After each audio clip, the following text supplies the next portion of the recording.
Hi, hello.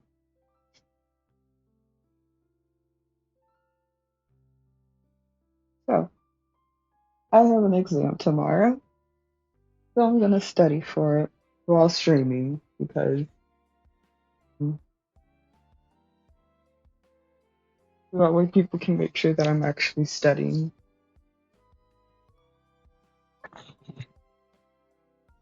So, I'll be quiet, so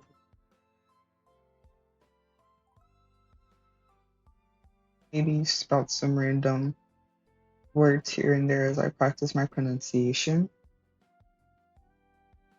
I may fuck up the pronunciations really bad, so if you speak Chinese, I'm sorry. I am studying and I am trying my best.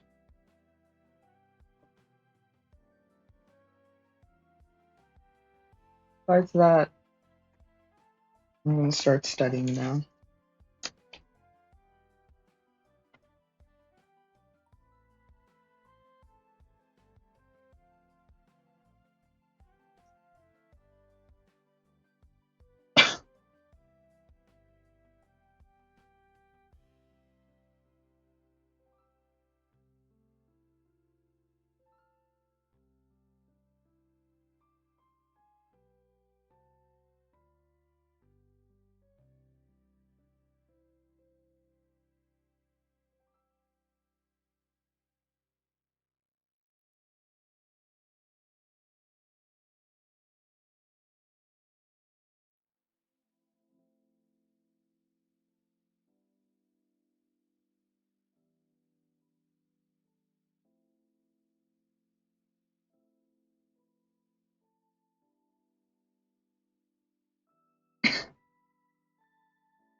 Embarrassing. I'm going to mute myself.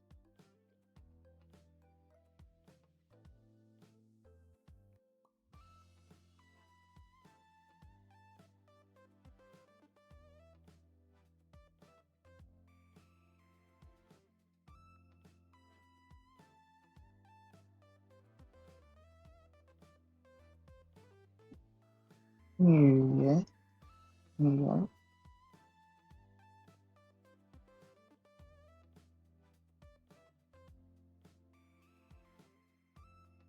The person from me, I guess. New Year, New, New Year, June. Ours are pretty difficult for me to do.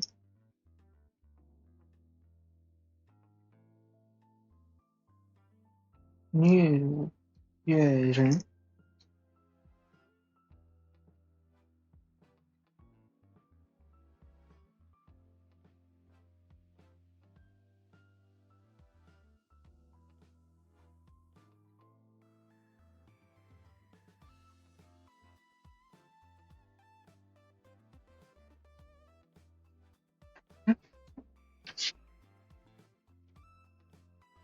If I am correct, opinion by you,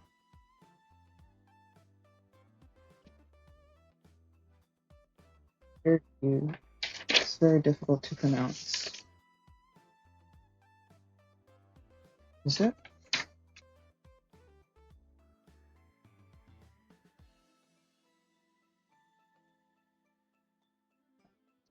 It's not pronounced like chill, because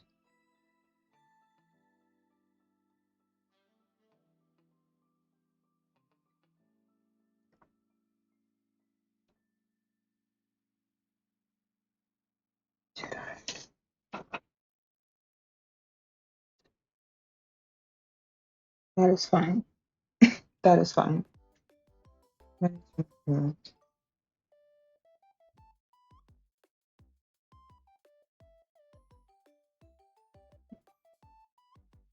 So UAN and then UN.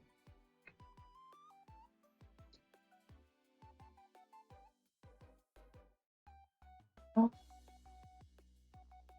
okay. So now I get it. So for group, so typically for words that have the compound finals of UAN and UN.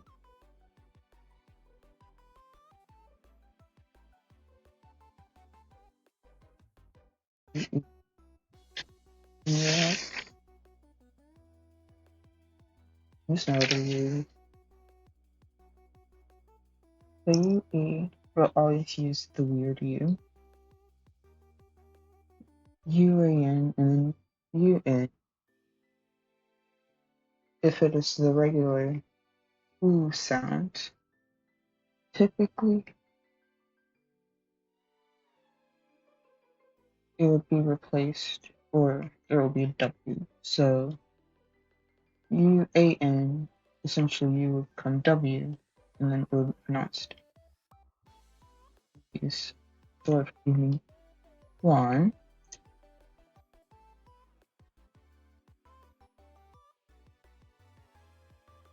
for the compound final UN. It was essentially replaced with a WE. Then you'll get win. But for the weird U, we don't replace it with a W. Instead, we just add a Y in front of it.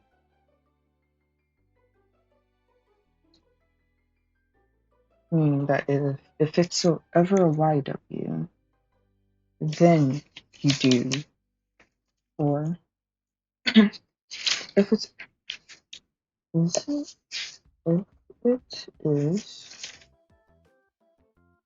any if it is any other than a W, you use well,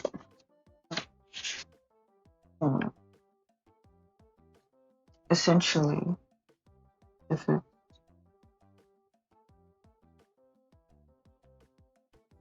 W.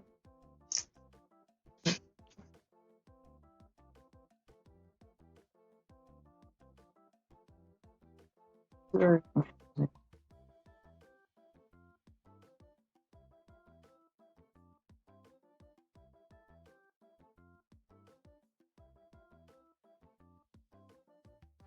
There, just never look at so W is just with that by default. I can't go with that because it doesn't exist.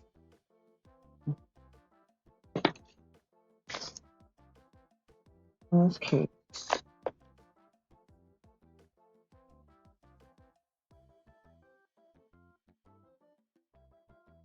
let's pronounce.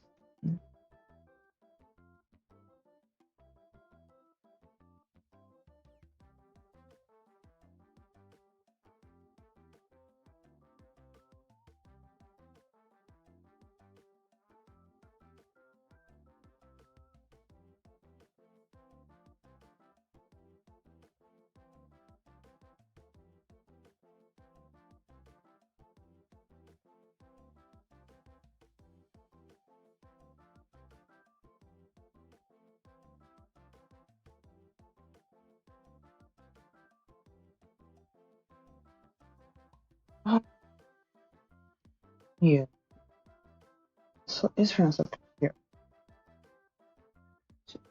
New, 纽约人，嗯，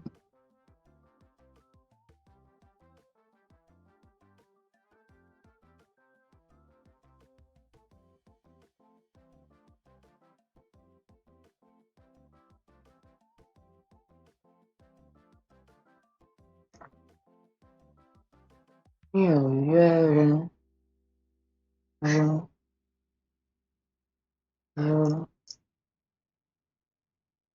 yeah, something like that.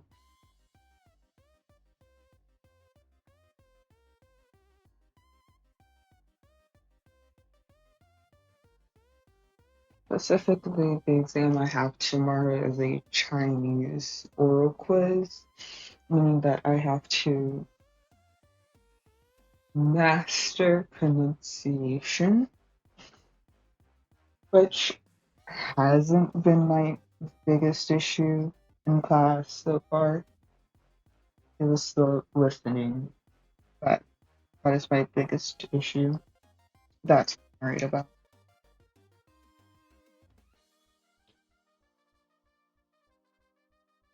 Speaking, I get the hang of it. Reading and writing, easy enough. I mean, I definitely sometimes forget characters, but writing's easy enough. The difficult part is when we get to listening, because then I have no idea what the fuck is going on.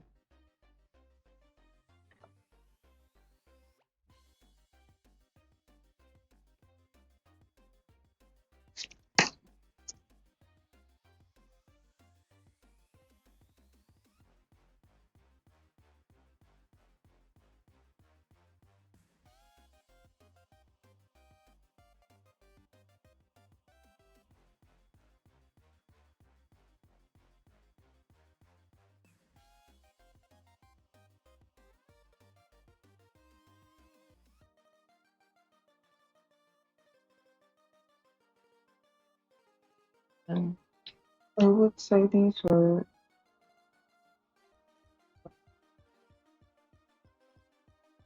our teacher showed us how to write where we live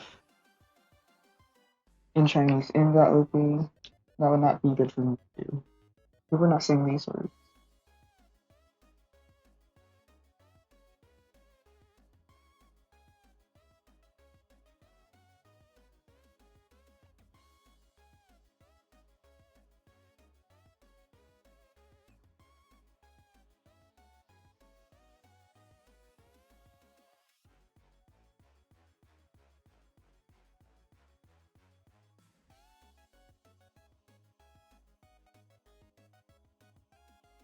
Yes.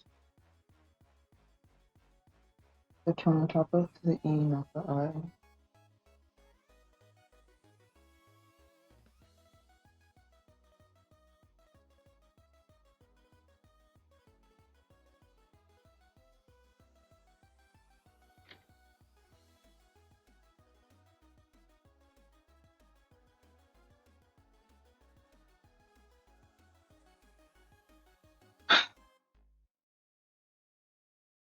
I completely forgot this word because I'm horrible.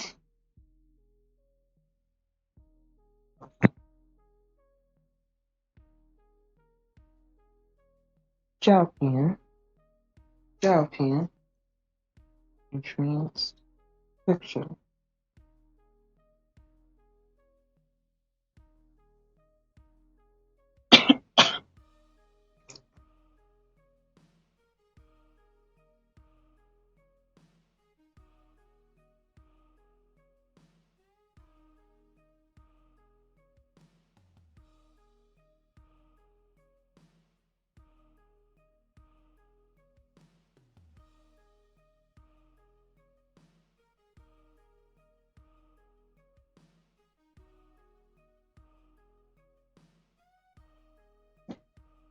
照片, 照片,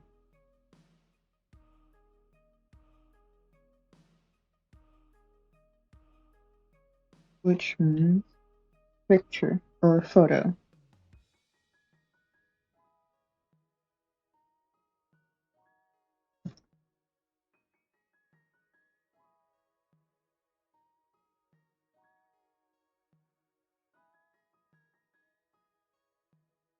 Now if I know how to set up cameras and stuff for like study for like studying, I would definitely have you guys watch me writing my notes.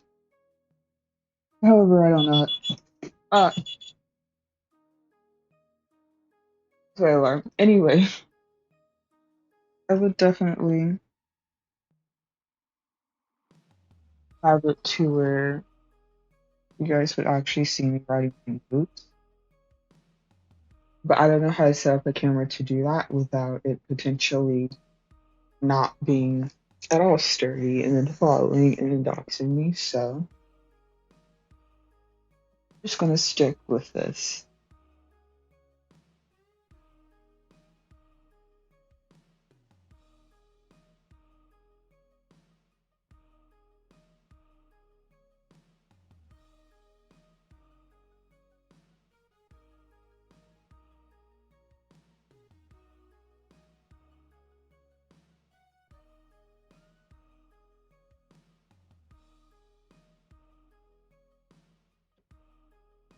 Ward means mine. Mine.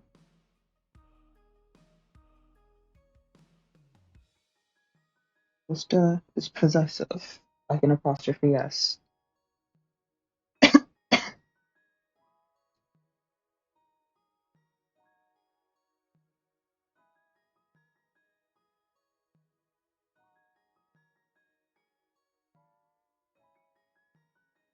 So, students, how will we say,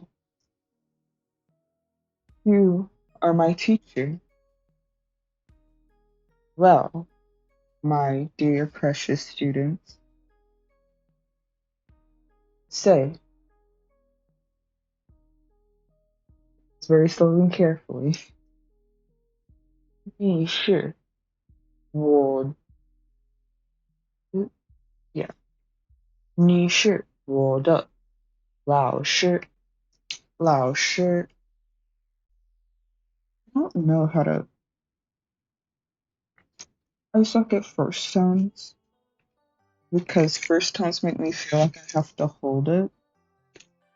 But at the same time, I know, at least for me speaking at a more natural pace, I guess, that it's not such an obvious hold.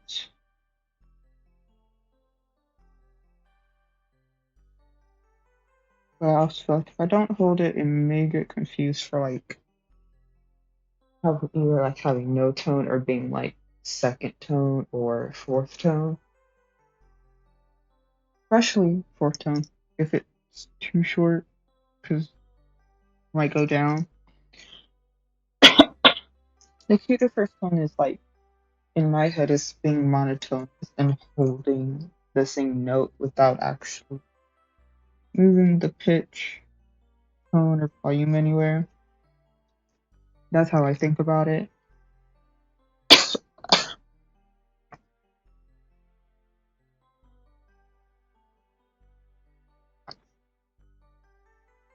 I don't know who else is learning. I don't know who else is like learning Chinese. But what I do when I write my notes is I write the Chinese characters, then I write the pinyin, and then I write the English. When I'm writing sentences, obviously when I'm writing vocabulary, because that's necessary, but I also do that when I'm writing sentences.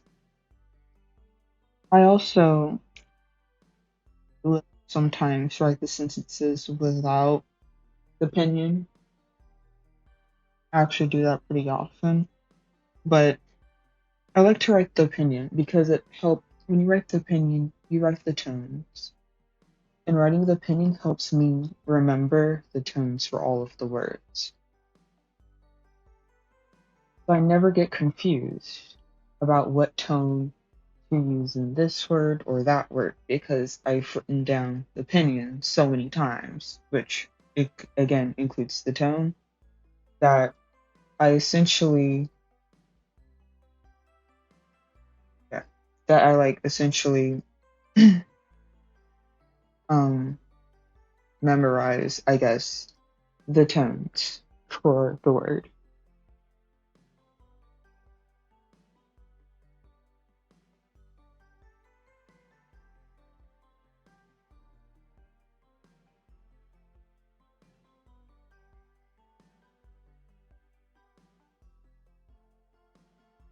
So to say, you are my teacher, it is 是。你是我的老师，老师，老师，老师。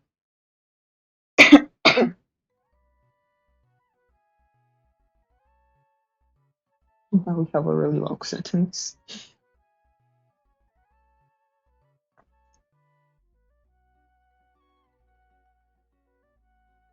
Okay, this is gonna be one hell of a sentence, guys.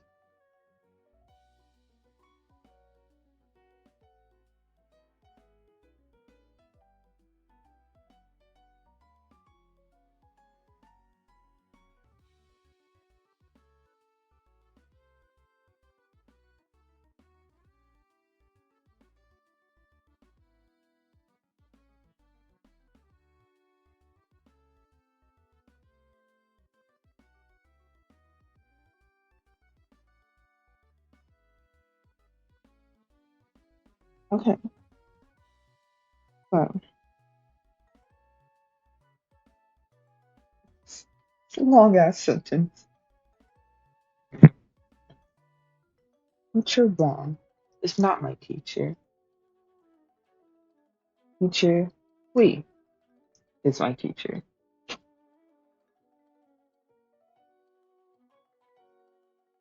You can see how amazing our vocabulary is at this point. Chapter 2 of the textbook, guys. Please be nice.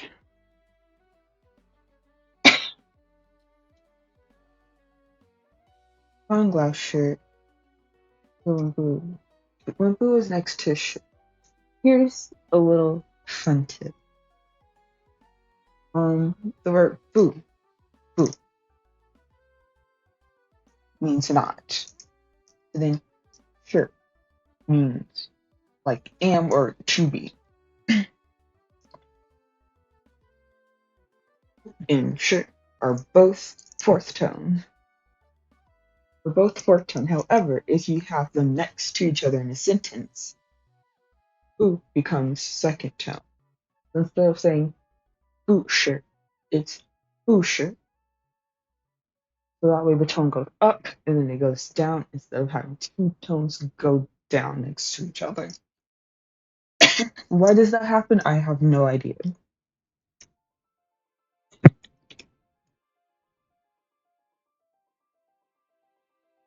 汪老师 no 汪老师不是我的老师 if it's two different words. Yes. 李老师是我的老师 so many freaking words in this sentence. It's confusing.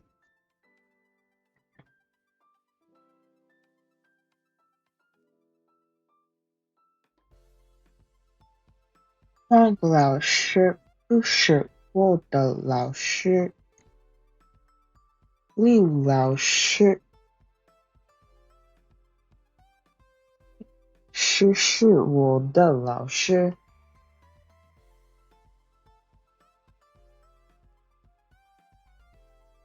Gotta wave my hand like it's a magic wand to make sure that I'm pronouncing these all correctly.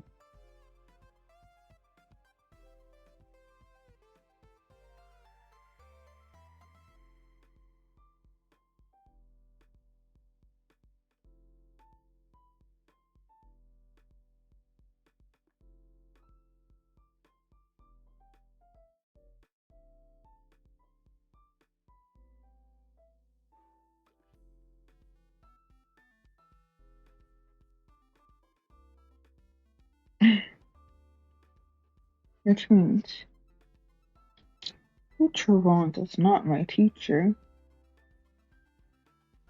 It would just be me, not Mr. Wand. I did not put an English translation. Yeah, sometimes when I write my notes, I either don't put pinyin or I don't put the English translation. Because then for some of these, it's like, you don't need the English translation. You should be able to know without it. And I'm like, oh, yeah, but notes.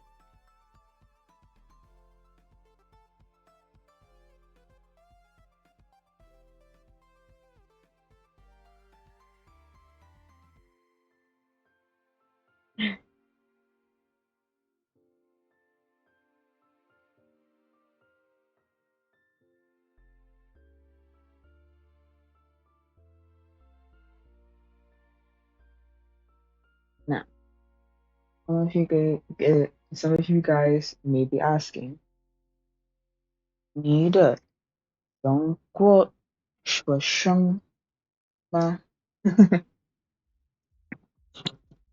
你的中国学生吗？ Yes. 对，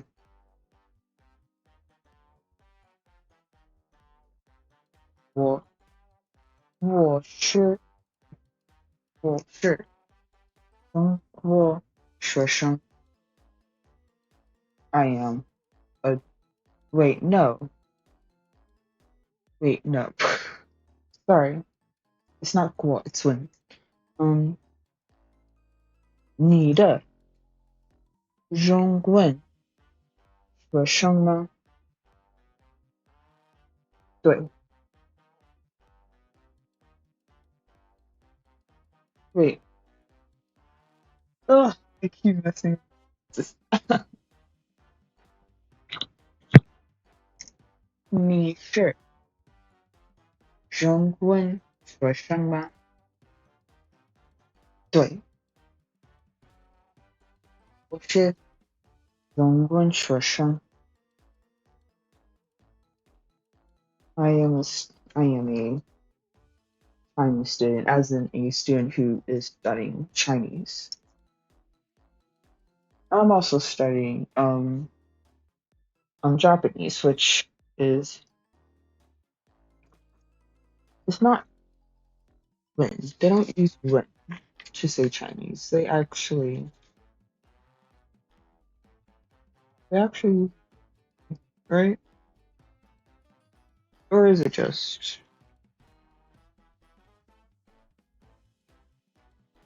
hmm. Or do they just use when as well? I'm pretty sure they like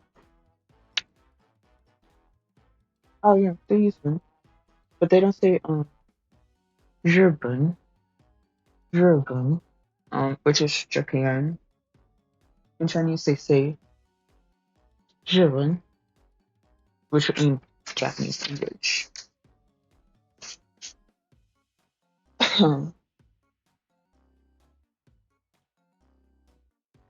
So if I want to say I study Japanese and Chinese, because I do, and I actually have not two Chinese oral quiz tomorrow, and then Chinese and Japanese written exam on Monday. um, to say that I study both Chinese and Japanese, I would say. Um, 我中文课日日文 wait no yeah 日文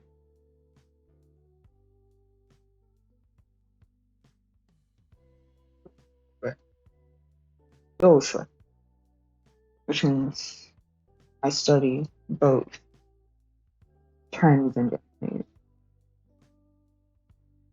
I don't know if I used the correct terms for Gogo, which is supposed to mean like both. Um, yeah.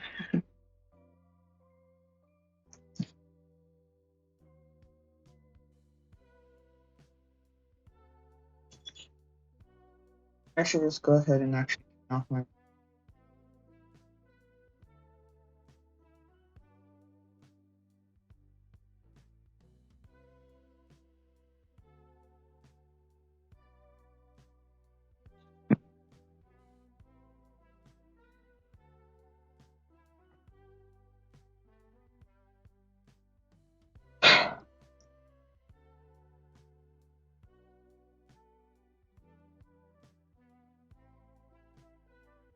also how I am quote unquote studying for my exam tomorrow is just transcribing all of my notes that I put on loose leaf paper into my actual notebook that I have been stuffing the loose leaf paper in since the beginning of the semester.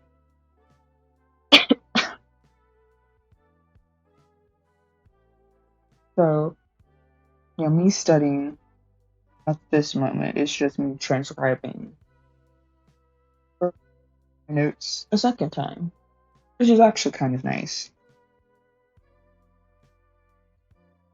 because it makes me go back to like the very first things that we learned and they're like, oh, I completely forgot about this note on grammar or spelling or grammar or tones that she mentioned, which I forgot because I don't go back that far anymore. So doing things this way is kind of nice because you're forced, you're essentially forced to give yourself a nice refresher. I remember my economics teacher, during that first week of classes where they're just like,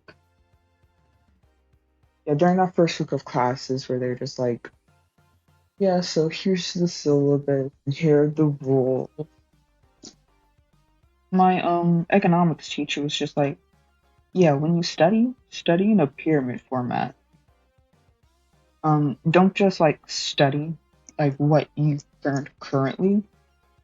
So he would say study in a pyramid format, which was kind of like you would like if you learned lesson one, you would go through lesson one notes, and then you would learn lesson two, and then you would learn lesson two notes, and then or was it?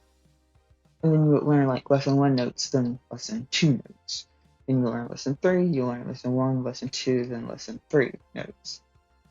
I can't remember if it was to go with like in that order or it's like you go backwards. So it's like lesson one, lesson one, lesson two, lesson one, lesson two, lesson three, or if it was more of like lesson one, lesson two, lesson one, lesson three, lesson two, lesson one, and four, lesson three, lesson two, lesson one.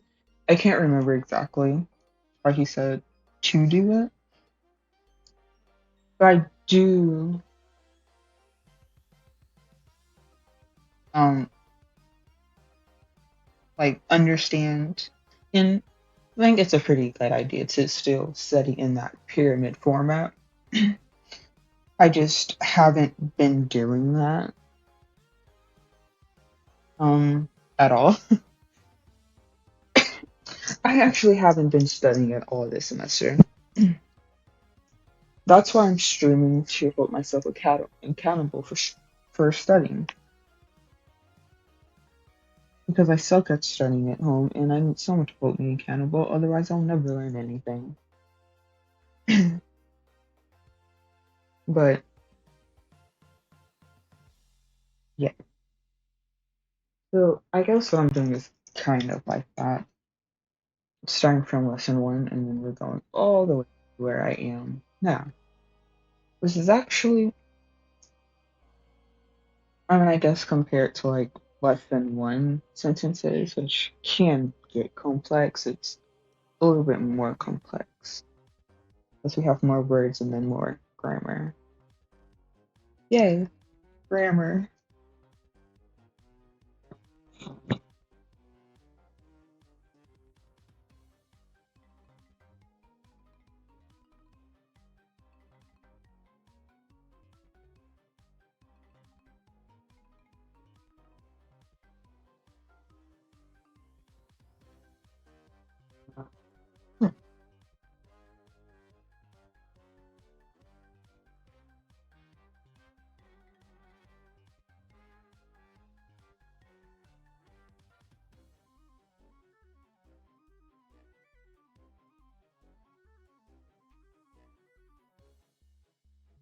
These are my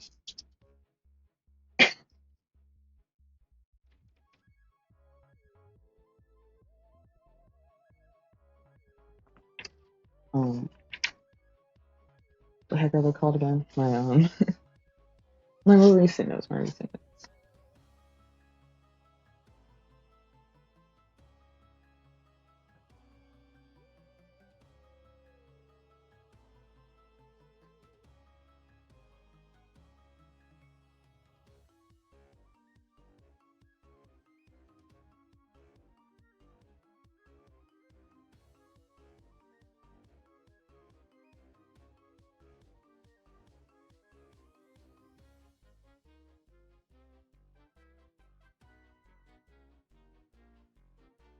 我的中国老师姓李. That is not my Chinese teachers. Only you guys don't get that luxury to know my Chinese teacher's actual name. Because privacy, we respect privacy here. So no, so it's 你的中国老师姓什么？我的中国老师姓李. Yeah.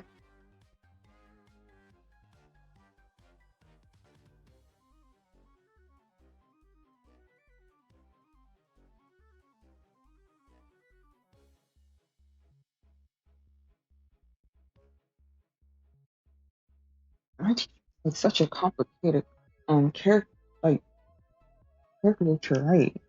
I mean, it's not really that hard, but like right radical is like it's hard to remember the stroke order of it. It's like hard, yeah, it's hard to remember the stroke order of that radical. So writing it feels weird. I can never know if I'm writing the radical correctly or not.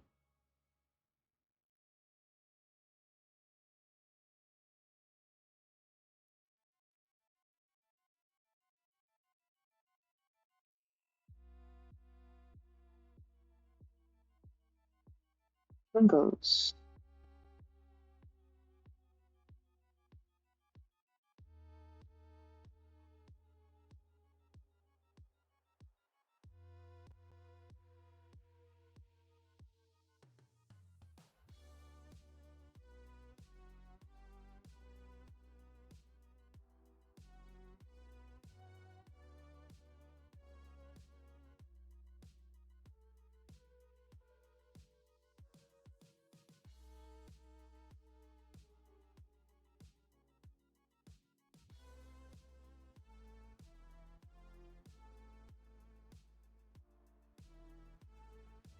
Let me say father. Father in Chinese is baba. Baba. Both of them short tone, meaning tone goes down. Baba. Ba. Ba. Ba. Ba. Ba. Baba. No. Baba.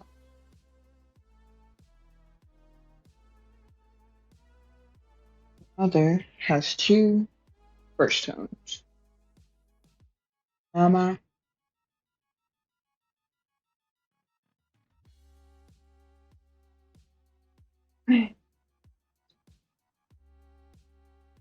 Mama. Mother. And then if you refer to both parents, mom and my dad, baba mama. That's how you say it. You don't say like baba huh mama. You could, but according to my teacher, people use it like together so often, they just omit the and just say baba mama, baba mama. And then when you're saying my mom, no, if you're saying like my dad, I would say 我, yeah, 我 baba. I wouldn't use the. Um, Yeah, just when you're speaking about family, you just don't use stuff. Like when you're saying a pronoun, so if I say the pronouns like I, you, he, and she, you don't use like the possessive character duh with it. You just say the family. So like, well, papa, sorry, well, papa would just immediately be like, just like my dad. And then ni mama would mean your mom. Um, was it? Yeah, pa baba mama would be like his or her mom and dad.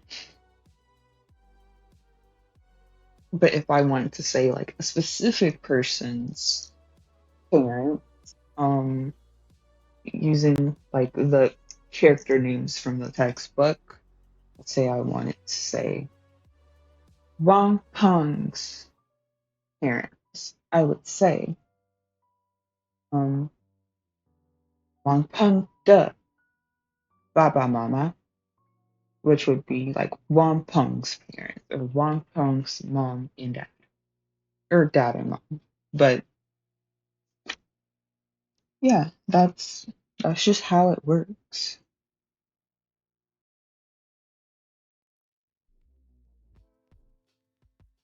So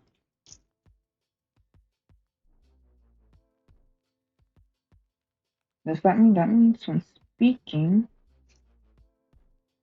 you're right. When speaking about family,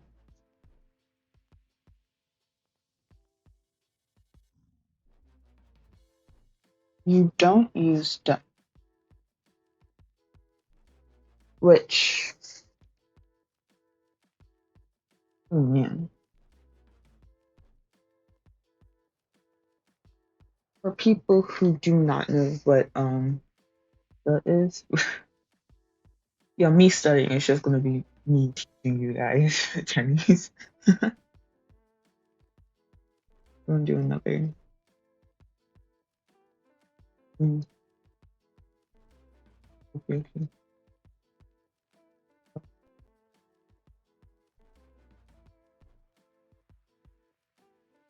Right? It is on.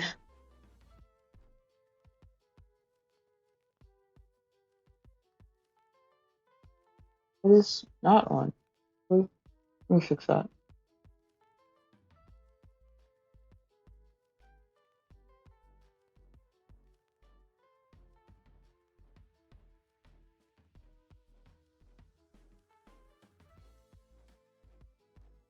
Uh, uh, let me.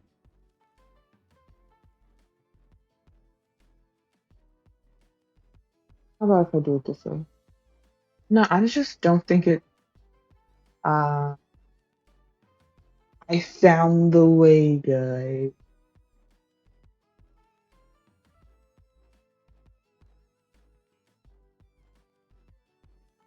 This is the the um, oh wait, no, I gotta make this something else.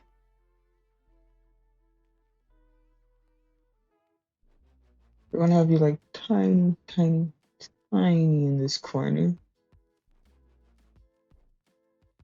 Cause now I gotta teach trap Chinese. So this is duh. This is duh, which is kind of like a possessive particle, so synonymous with like an apostrophe s. You're watching a fucking VTuber, so I know you know at least a little bit about China, about Japanese. So it would be like the Chinese equivalent to no, to the no particle in Japanese, which is also a possessive particle. For example, you would say um watashi no ringo, for example, which means my apple. No is a possessive particle. Da is the Chinese equivalent of that. Um, for people who don't know either, it is the Chinese equivalent of the apostrophe s, or us, essentially. However, you don't use it when talking about a specific person's family member, as I was saying. So, if I wanted to say, my mom, I would say, whoa, mama.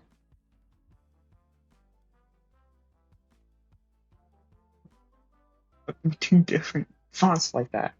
I would just say, whoa, mama. And that would mean my mom. I don't have to use duh because you don't use duh when you're talking about family members, about like when you're talking about a person's family and using a pronoun. When you're using a pronoun to talk about a person's family, you do not use duh when using a pronoun to talk about family. You only use duh when you use nouns and specific names, like Pagliacci, for example, would be a noun. Now, I'm not going to even attempt to write my name in Chinese, so we're going to again use the textbook name, which was, I said wrong, so now let's do Leos. If I wanted to say um, Leo's Baba, which is father, I would actually say let's see, let's say Lee, not wait. Oh, I'm not finding my yo. Here we go. I would say Lee yo. Sorry, Lee yo da.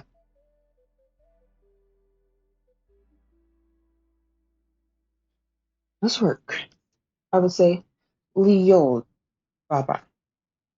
So yeah, in this case, you would use da.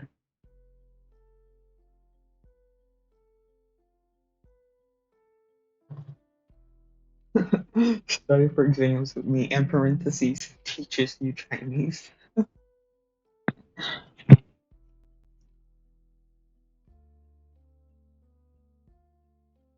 I like languages. In case you haven't realized that, even though I am doing this because I have not been studying the two fucking languages I decided to major in. Um, I I still like languages. I want to be able to speak a lot of them when I get older. I want to be able to speak a lot of languages when I get older. So, hopefully that'll happen.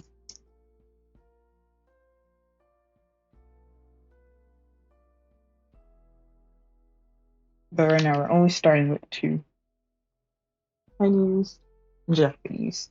Learning it simultaneously because, you know, it's not college. It's not a genuine college experience unless you're at risk of like either failing or dropping out. It's not an actual college experience if you've never felt like dropping out, or if you've never thought you were going to fail a class. Nobody felt lucky.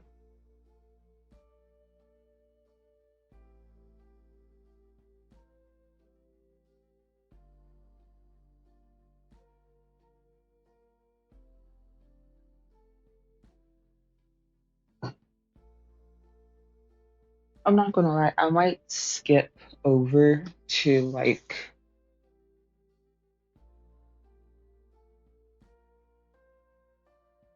I might skip over to maybe my more recent notes just because they're a lot more complex and I really do need to go over them. Like going over like those notes are definitely of the utmost importance. And I have pages of notes front and back that I have to go over. Taking it slow now, but maybe after a certain point, I will just say fuck it and go to the more recent notes.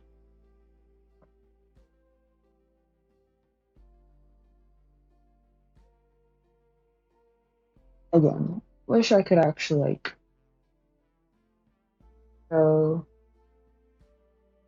um like what I'm actually writing, like my actual notes. Um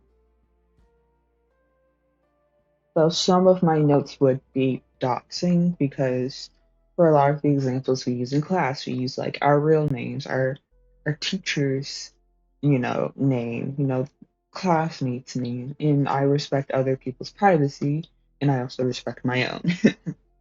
Okay. Yes, my government name is not Pagliacci. I wish it was though, but unfortunately, Pagliacci with an O and three I's is not my government name.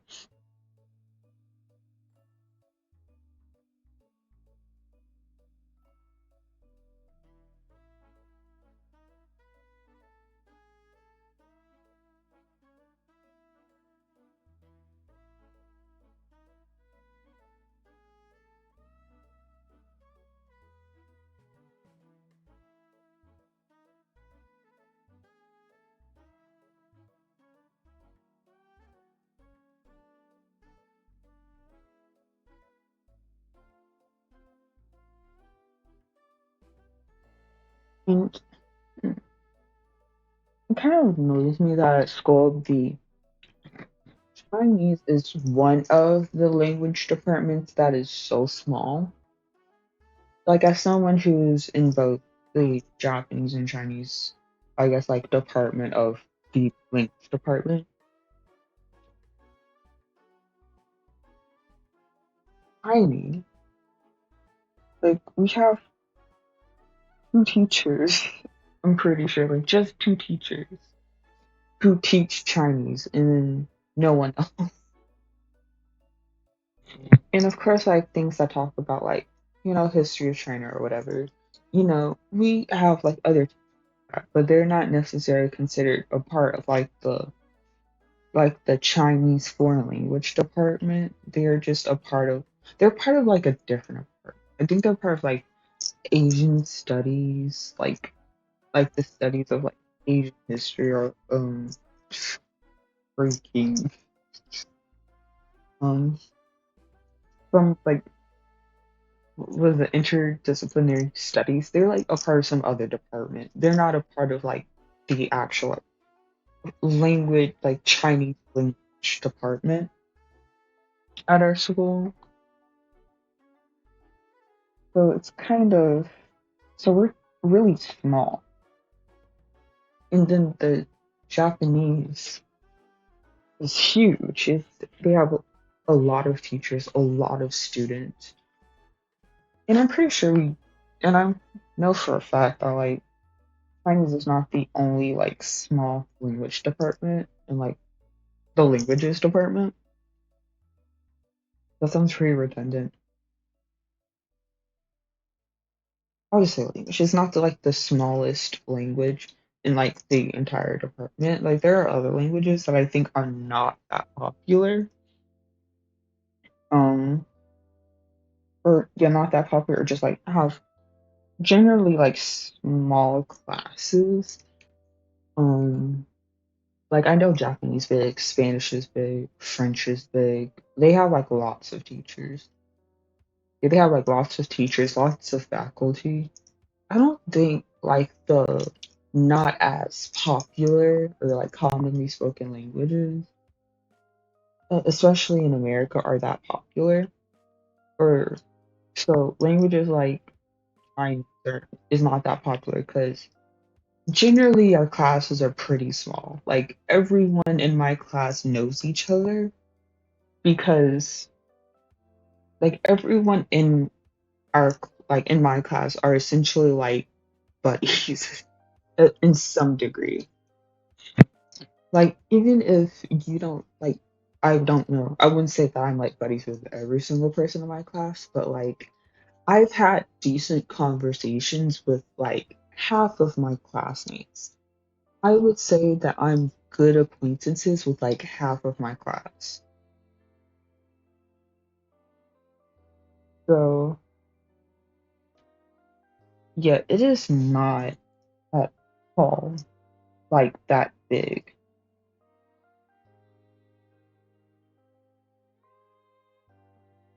And I think maybe Arabic, because I also do Arabic, is also not that big.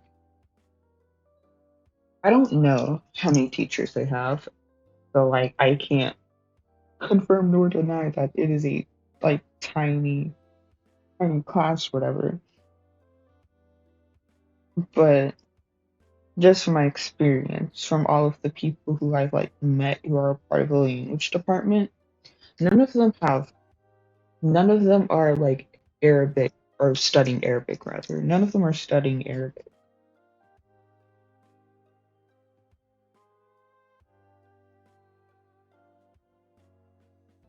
Oh, yeah.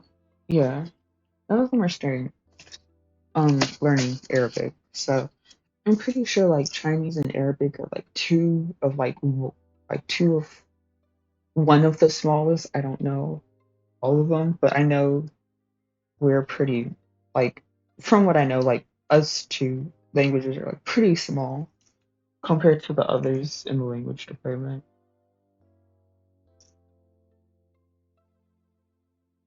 which is kind of disappointing. And I think it is because a lot of people are intimidated by both languages, the writing system. I mean, even I'm terrified of like Arabic's writing system. I look at it and I like I get a shiver up my spine. Like I freeze in fear because watching, just looking at just freaking like the writing system for Arabic is terrifying because I have no fucking idea how you guys write that. And then it's reversed too, so it's even more complicated. And it's so hard to point out like what the actual letters are as well, so it's very hard to identify and read for me. If we're talking about like patterns alone, it's very hard for me to like recognize or see some sort of pattern because it's hard to identify separate characters within that language and whether or not that is like a new letter or a new character or a conjugated character. You know, that's why it's intimidating for me. And then people are also intimidated by Chinese because it's like each word is its own character. You have to memorize 50,000 hundred million characters in order to say, "Hi, my name is Pagliacci." I'm like, yeah. And I can see why you would be intimidated by it, but it's also not that bad, you know? Am I being biased? Maybe, but I would also say give Arabic a chance, and I don't even learn Arabic. I'm not even learning Arabic. And I would say give Arabic a chance. Give both languages a chance. Be popular among, you know, everyone because we deserve we deserve that kind of recognition too. You know, Japan, I do not know much about Arabic culture, so I don't know if they have like amazing media that they could like draw in people with. But I know about Chinese, some of Chinese media. We have Danes, guys. We have Danes. We have the Grand Master of Demonic Cultivation. We have like what was it? The wolf and the I forgot the name of that one. But we have that. I haven't read it, but I have to read it. But I also have to remember the name so I can read it. We have for people who like K-pop. We have Jackson Wang. If you like K-pop, this is why you should learn Chinese. We have Jackson Wang and Lucas. And and if you were ever an EXO, we have Luhan. We have Zita, you know? We have Lay. Please give please give Chinese a chance. I beg you. It I beg you. It needs like more speakers who are not native to the country.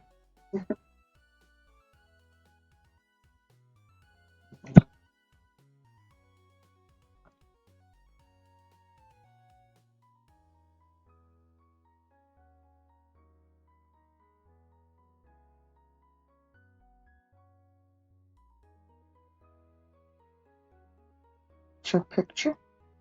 Mm, no. 那是你的照片吗？嗯，那是你的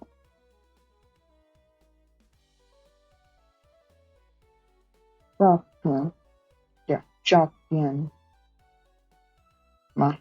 照片吗？那是你的照片吗？ No, 照片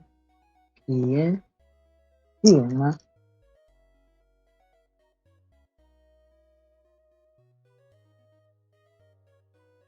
？Oh, some of you guys also don't know this. Lesson number two, guys. You thought I was done with duck? Nope. I've got more up my sleeve. So, you may have heard me say ma a couple of times. Ma is what we would call a question marker. Or at least that's what I would call it, because that's what we call it in Japan.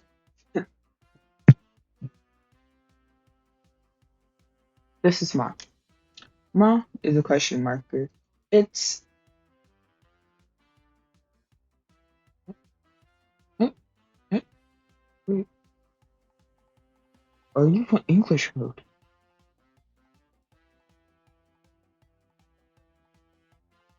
Get off English, please. Here's is kind of like yeah.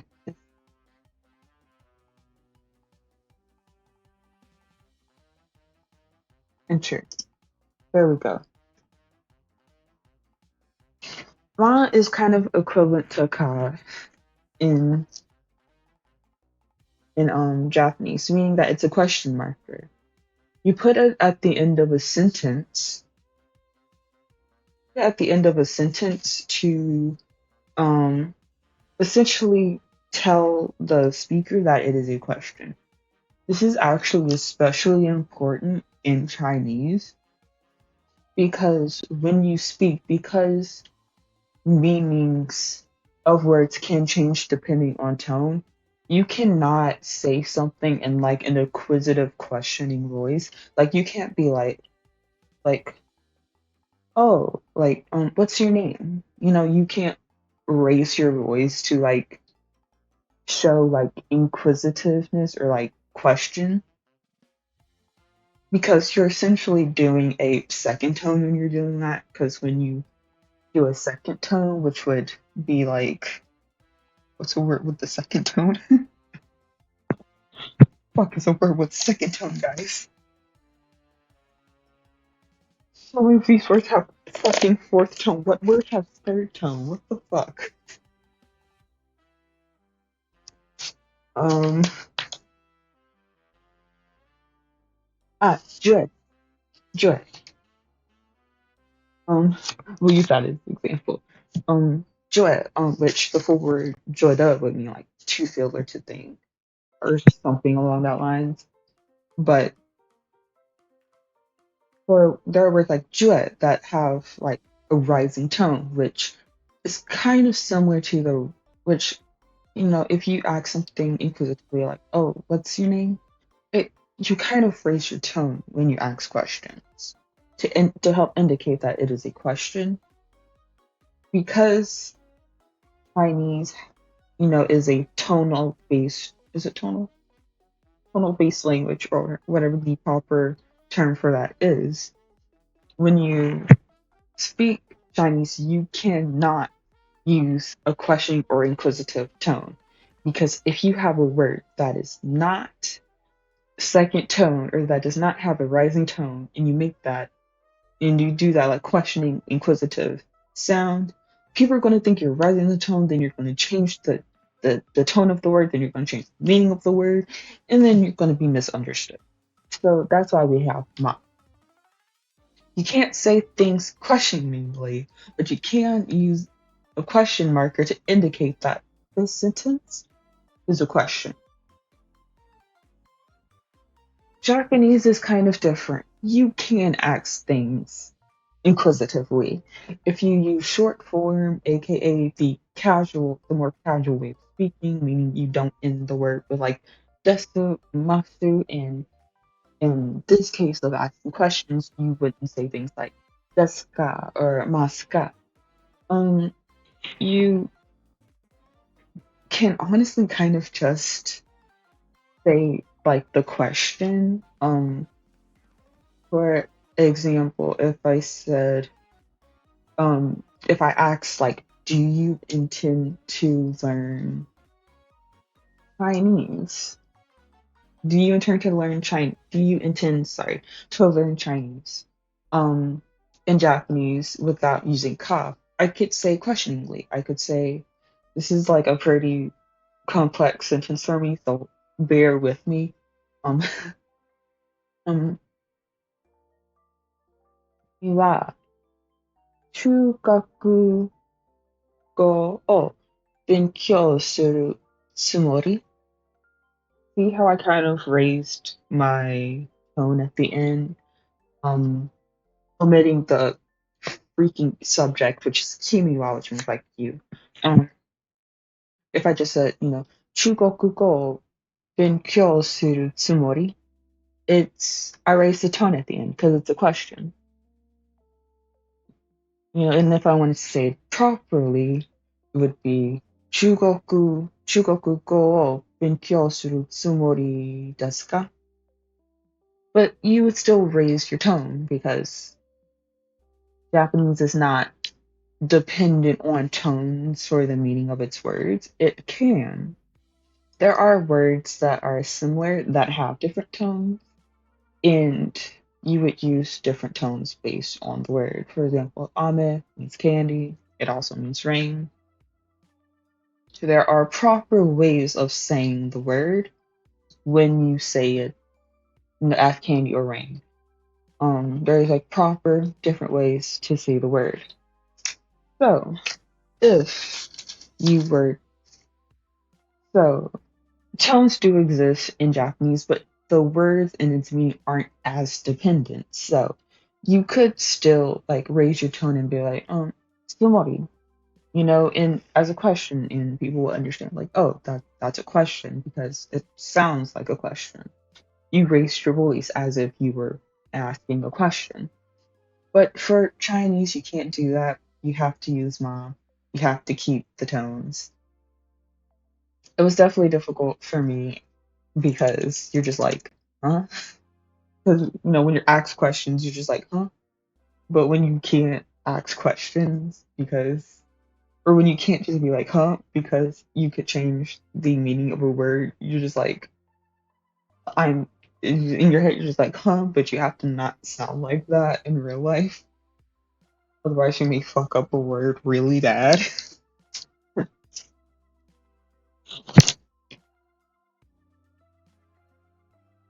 But sure, need Japan sorry, Japan Japan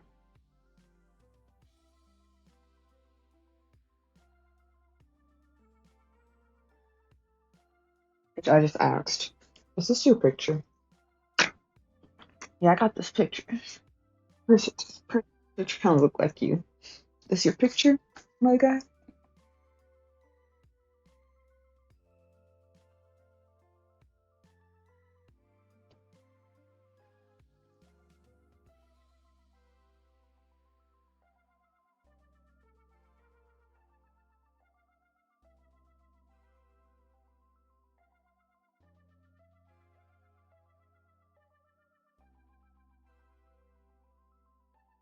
I'm gonna do this for like each and every like grammar point that I come across, just because my quiz is tomorrow, and on chapter 2, and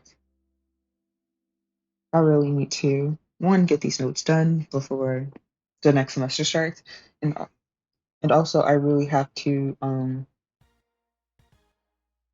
get to my more recent notes so that way I can sound all like I know what the fuck I'm doing in my oral exam. So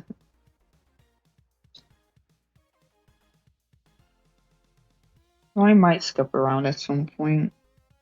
And if I do get to the more recent things, I will definitely go into detail about like, oh, well, this is how this works, and this is how you say this, and you don't want to do that because it's going to help me.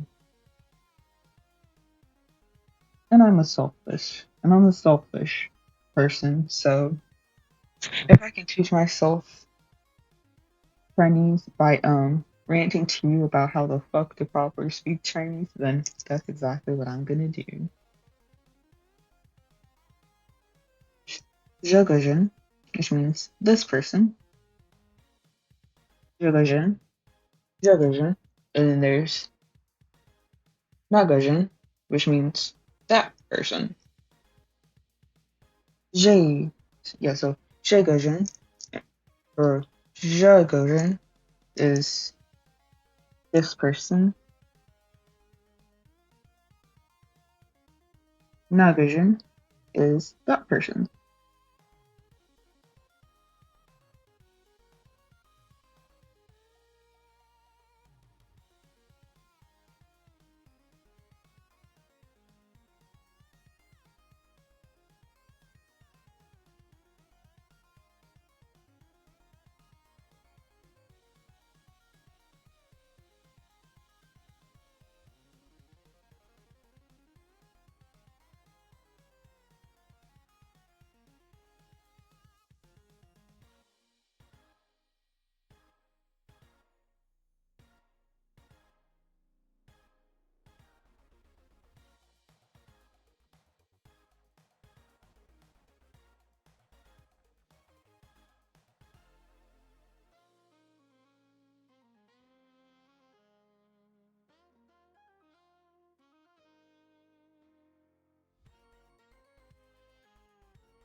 So honestly, I got through that page notes pretty quickly. I did not.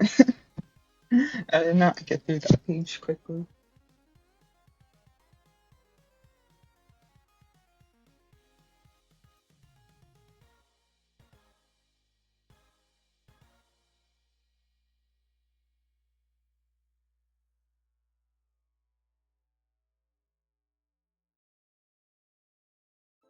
Well, as I wanted to say, this student is my friend. Oh, he's not friend. Friend is Pongyo, by the way. Pongyo. Or Pongyo. I would say, 这个是我的朋友.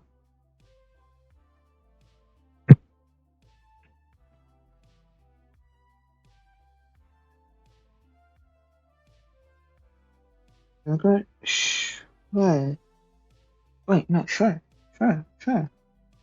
No, 说唱. Uh, I can't speak Chinese and swear I'm learning.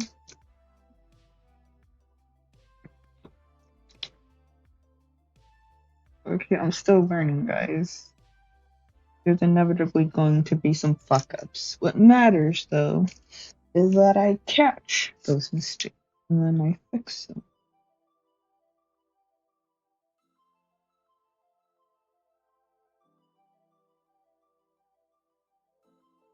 这个，这个学生是我的朋友，对，朋友，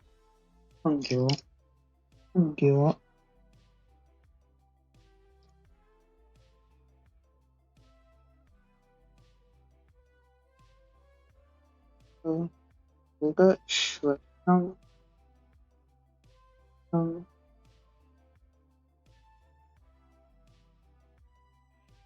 的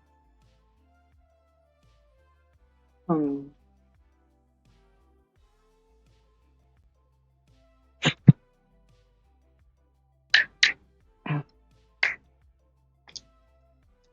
that student's your friend? That pretty girl over there is your friend? Damn, there, way out of your league.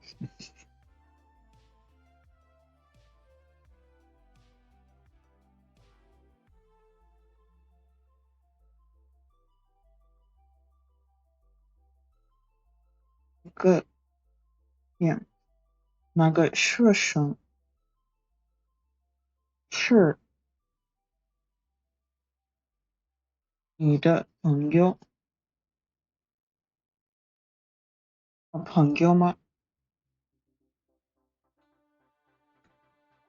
那个学生是你的朋友吗？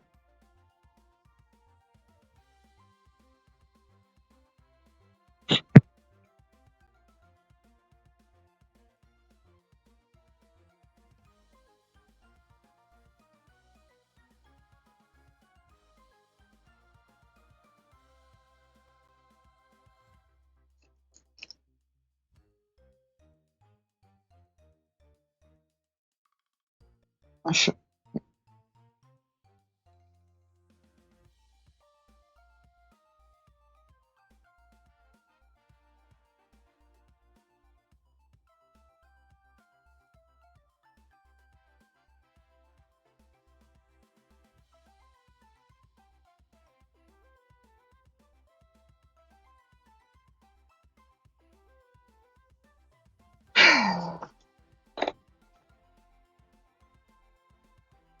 Boy, do I have some news for you.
Email is 女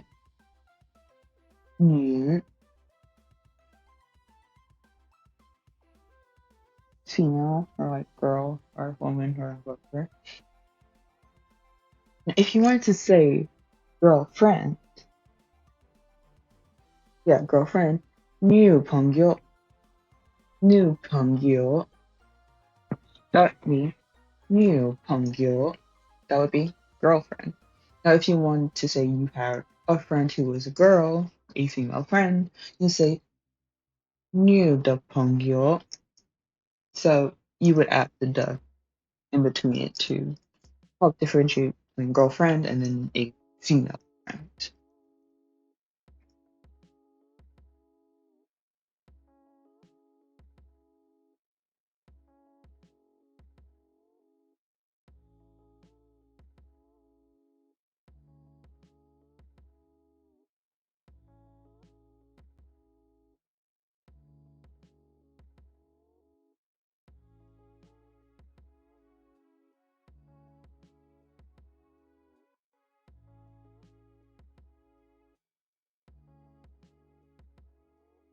Well, New Pongyo is girlfriend.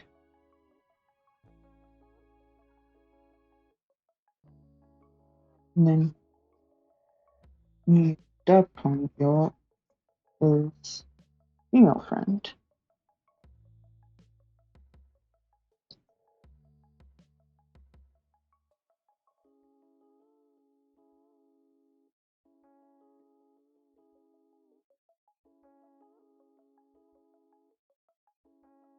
Hmm.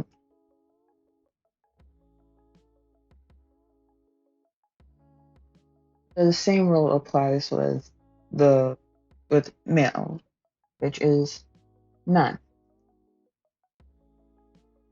In Chinese, nan, male. So if you want to say boyfriend, you would say nan pongyo, boyfriend.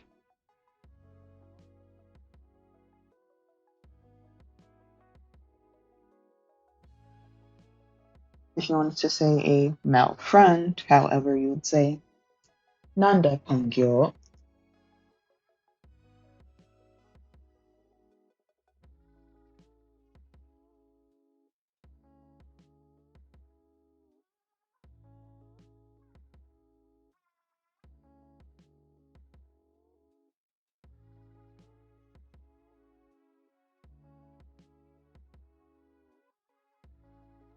Which means again male friend. Nanda pong nada pongyo. Okay. Hi means well,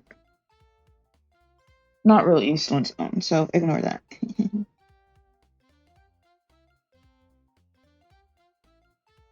That's not right. I did not write that correctly. There we go. Hi, then sit.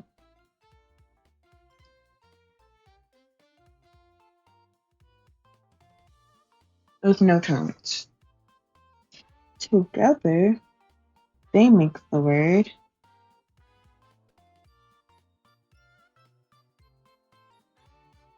I wrote it wrong again. Together, they make the word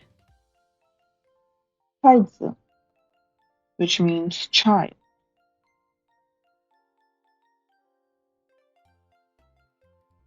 Haizi.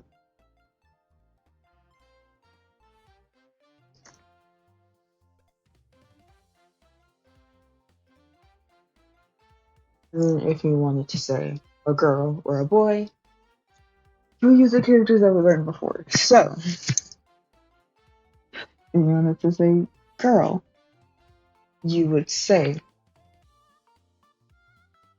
I did not write the menu for that. So you would say 女孩子.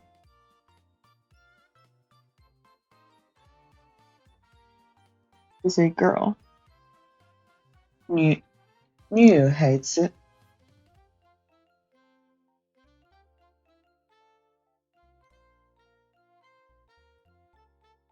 And then to say boy, you would say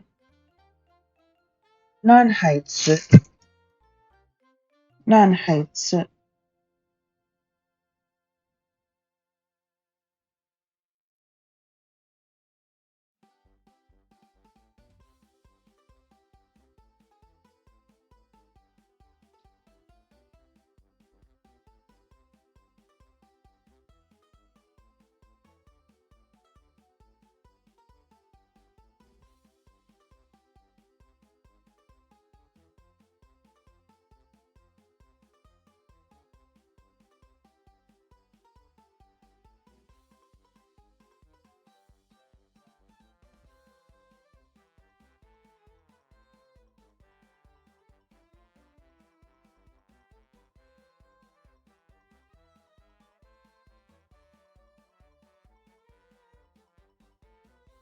Okay.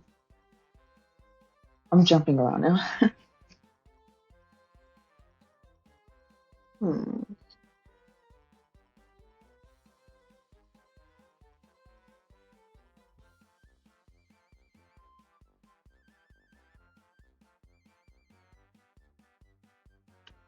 Now, from what I remember, the test is supposed to be mostly comprehensive of like things we learned, things starting from time and dates all the way up till now.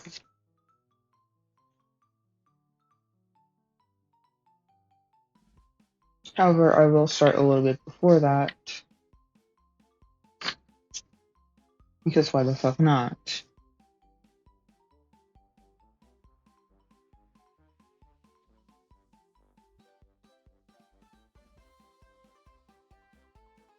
You know what? That's actually not too far from where I am, so maybe I could just keep going. I will have to speed through this a bit, which means I may be silent for a while.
Also went ahead and changed the title and some other stuff to make it more accurate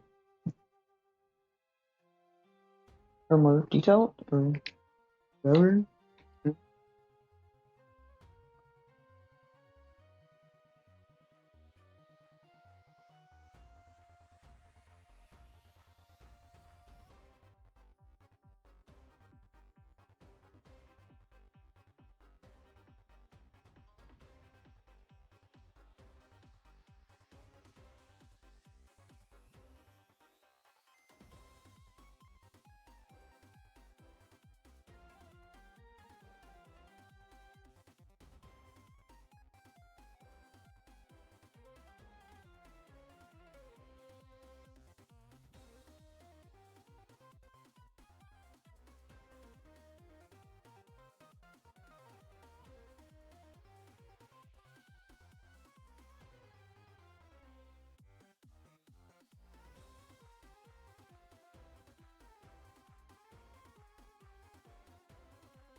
我是我的照片，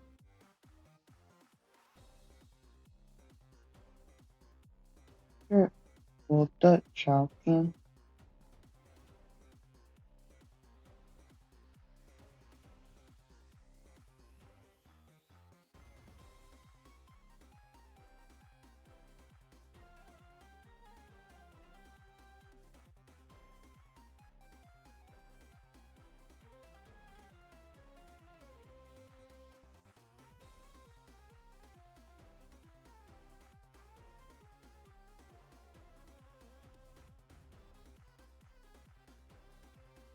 你是什么？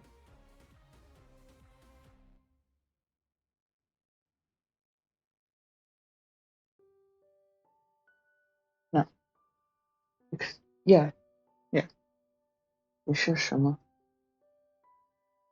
嗯，什么？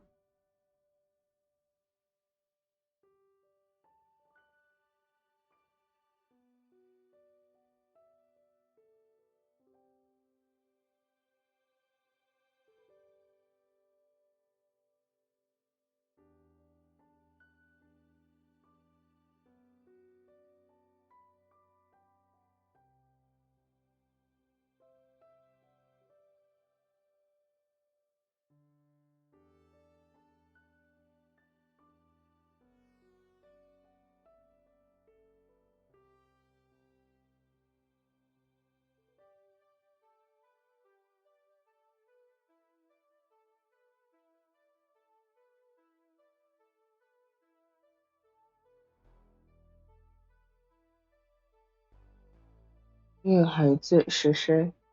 是谁？No，是谁？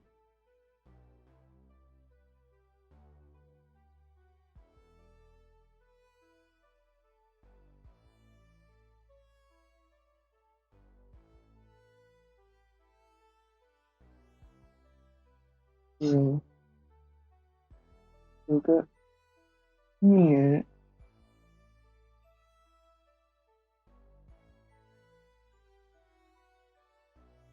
孩子是谁？是谁？哎，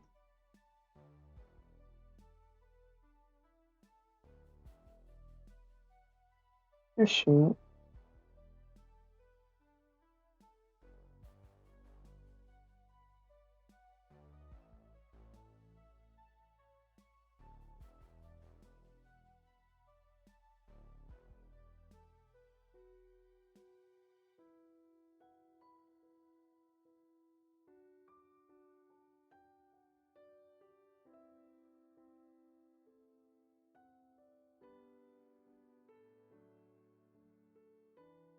？Wait, what? Huh? Wait, wait. Is it second tone or is it fourth tone?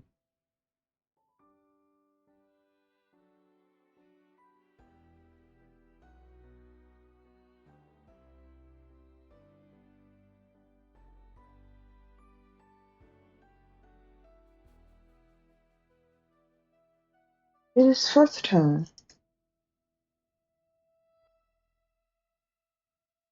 No, sorry, not fourth tone. It is second tone. So it is. 这个女孩子是谁？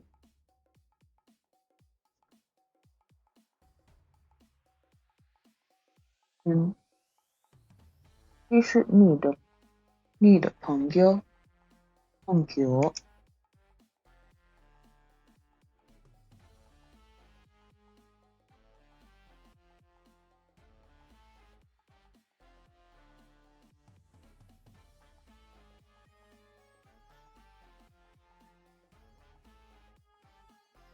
Who is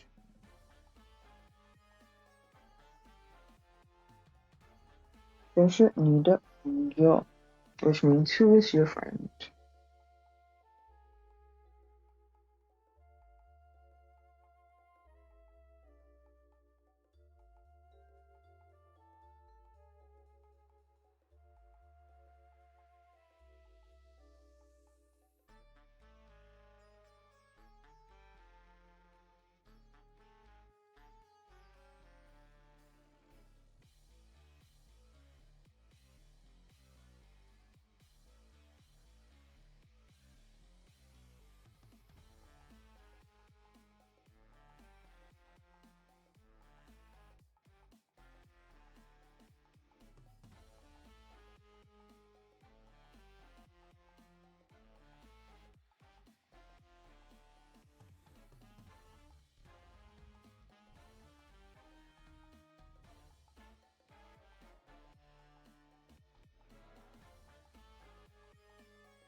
王胖是谁的学生？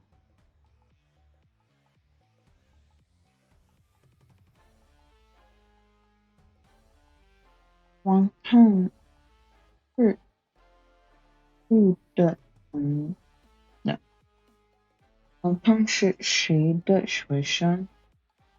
对，王胖是谁的学生？学生。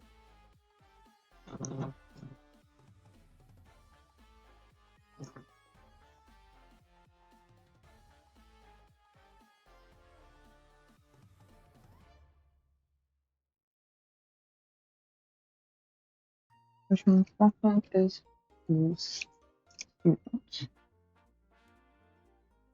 The student he is. 王胖是谁的学生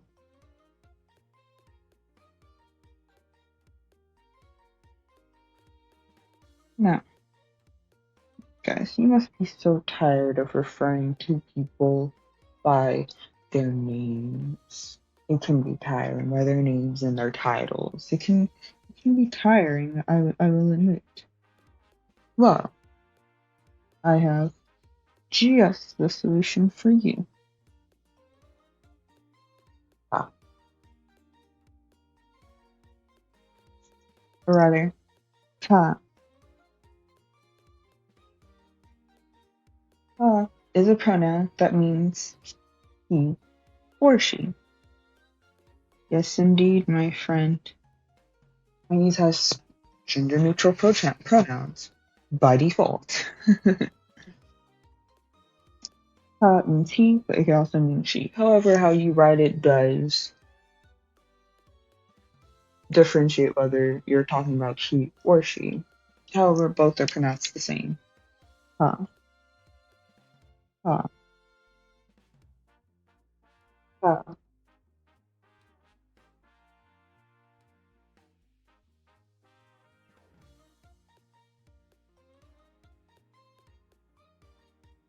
Both are pronounced the same. Slightly different writings.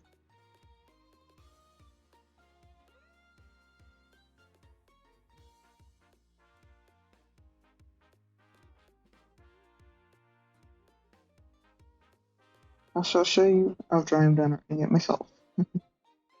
Okay.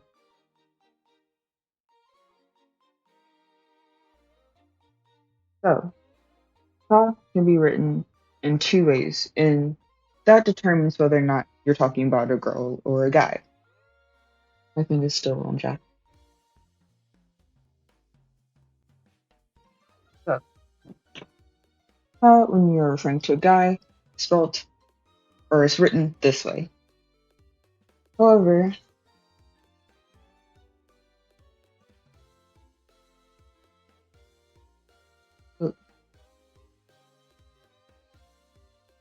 I did not accidentally put. That's like he. When. And then if you want it to refer to a female, so if you want to say she, it is still ta. However, um, it's written slightly different. It actually uses the radical female. So, and then it's still pronounced ta.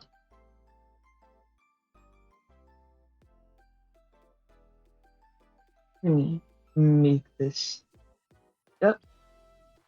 So the left radical is different.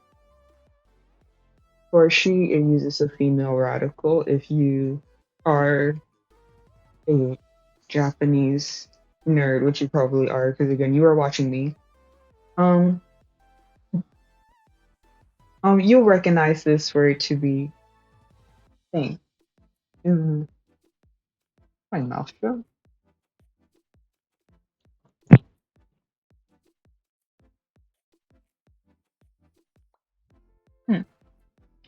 Is there a way to make my mouth show?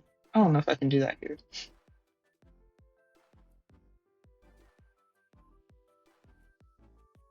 Oh, whatever, it's fine. Anyway, and she, the female version of Ta, it has the female radical, which again, if you're a Japanese nerd, you'll recognize that to be the character for female, which is Onna in Japanese. So yeah, it's a part of this radical that means she, and then there's he. And I'm about to pronounce Ta, first tone. So a constant tone.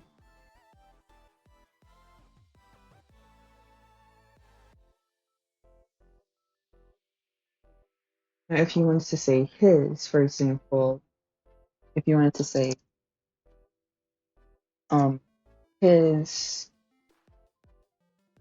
picture, for example, it would be 他的照片. So, oh no, I keep changing it. Why does it keep changing to English? Because I'm doing it. Okay. So, 他的照片. So that means his picture. Right there. Yeah. So just like how you would use "的" for "我" or "你" to mean like my or yours, you can use it with "ta" to mean his or hers.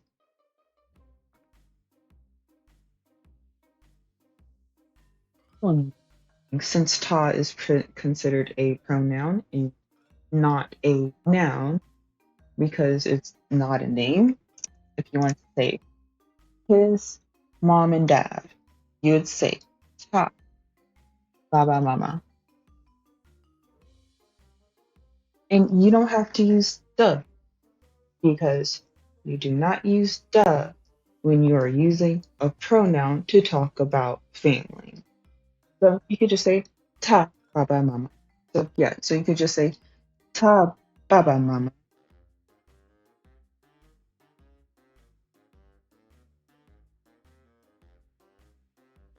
Aren't I such a smart cookie?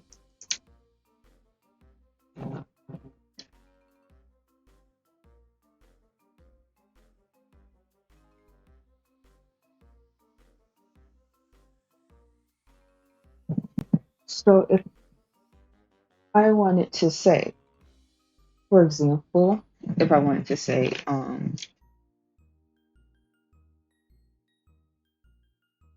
this is very frustrating.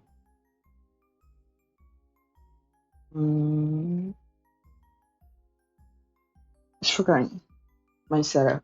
Something I have to fix.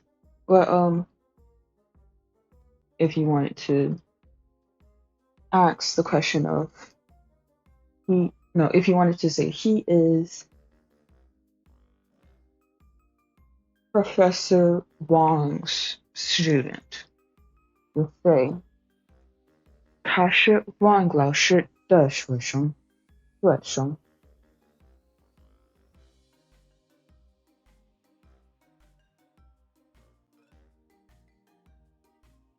Which would mean he is Professor or Teacher Wang's student.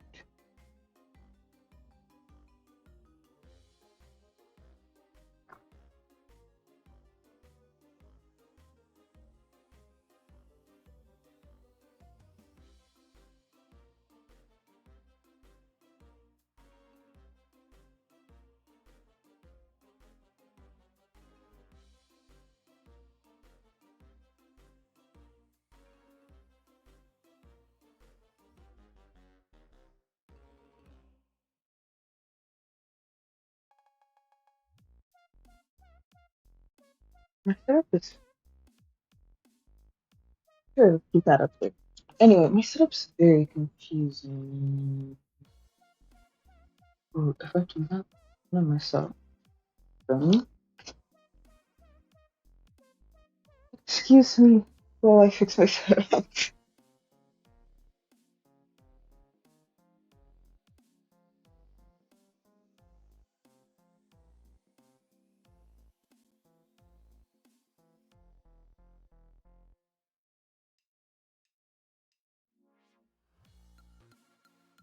Oh, I really hope that did not mess up stream.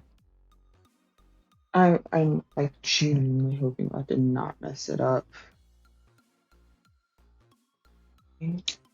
Plug this in here.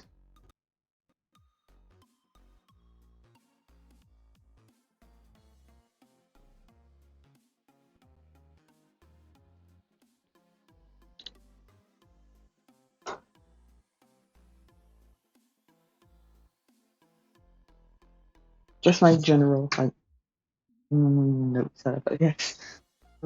Then I do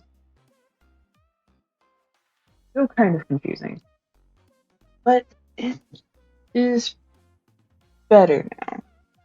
It's easier to manage for me now.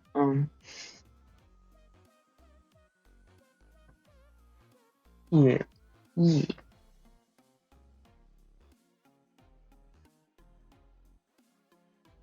Mm.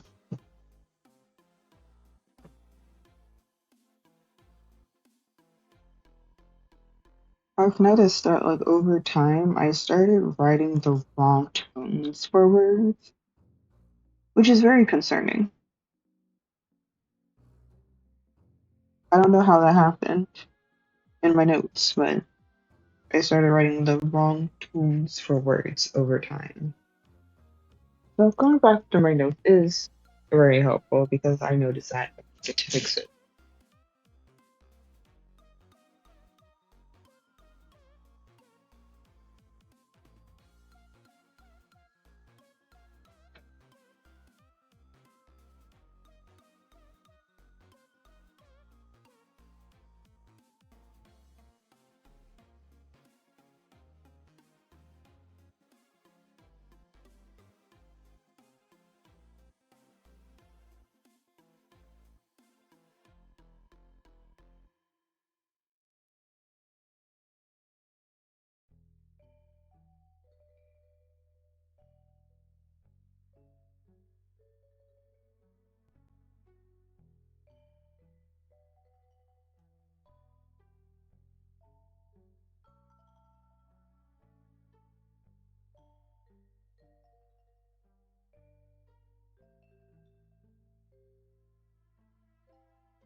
I'm back.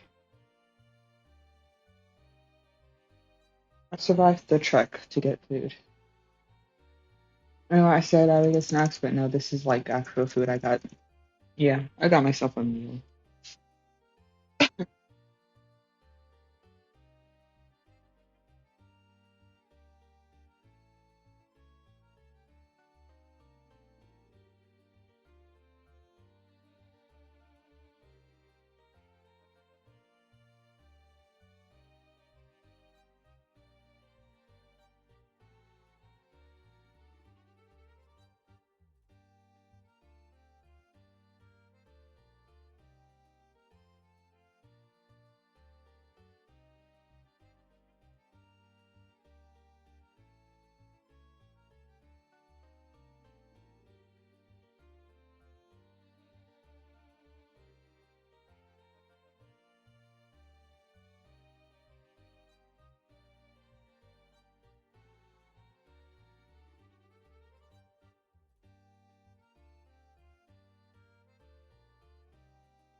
Okay, so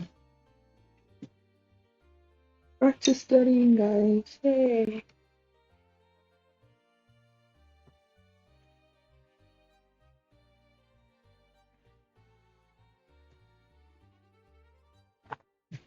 By the way, I got soup.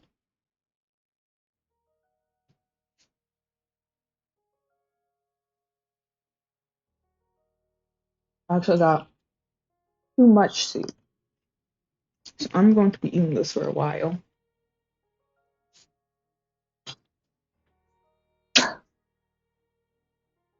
That's besides the point. Yo, 我有姐姐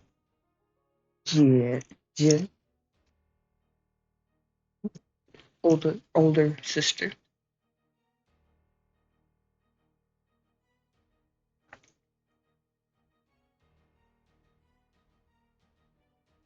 有姐姐，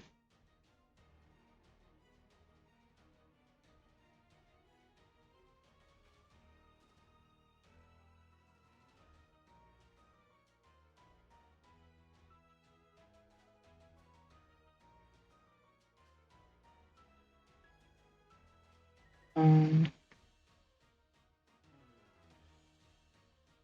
姐姐，谁有姐姐？哦，谁有姐姐吗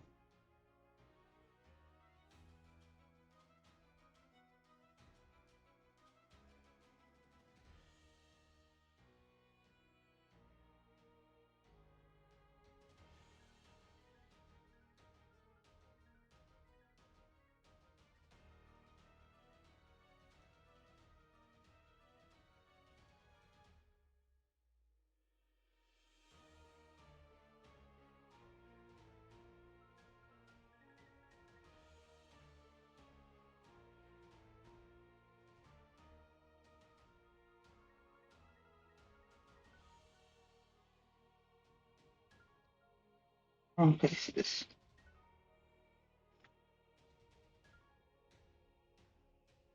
Ah, yo. Now, if you see me do some of my example sentences, you'd have seen that um already seen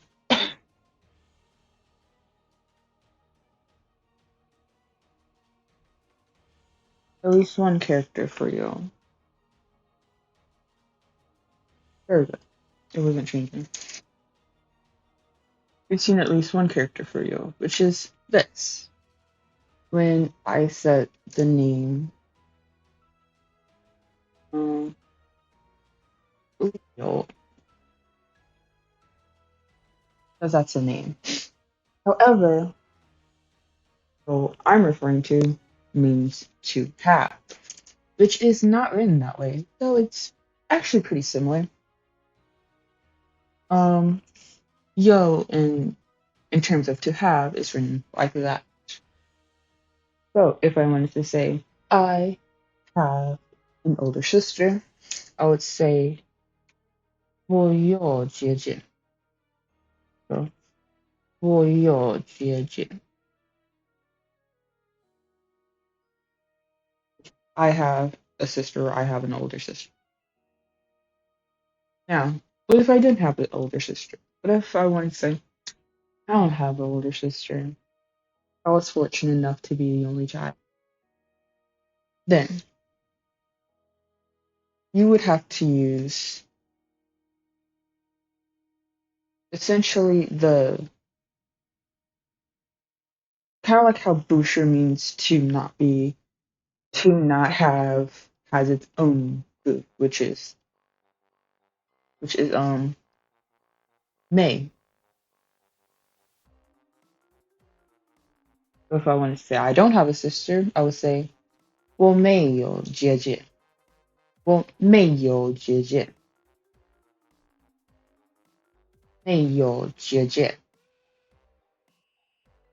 我没有姐姐. And that would mean I don't have a sister, or I don't have an older sister. To be like more specific, you have to be all technical.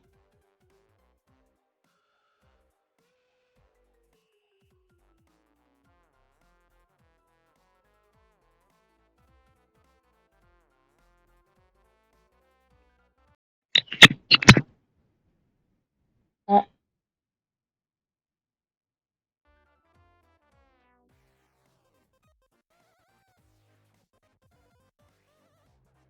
uh,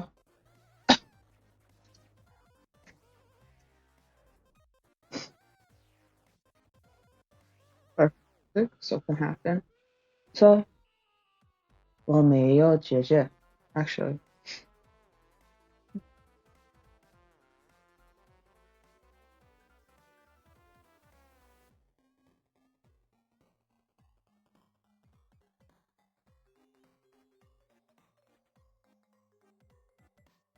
dang,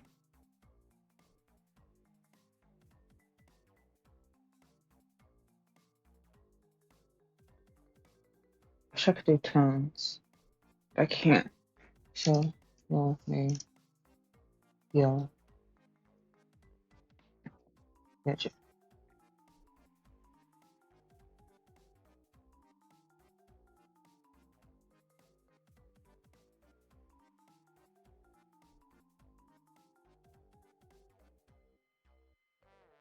Oh,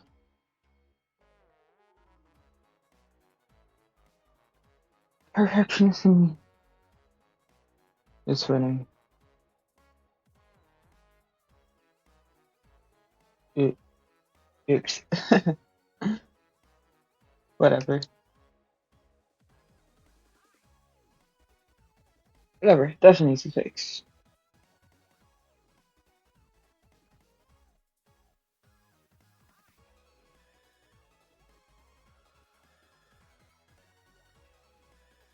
Yeah.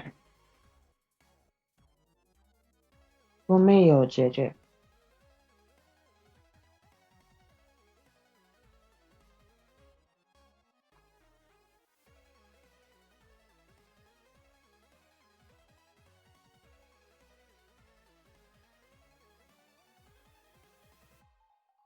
Which means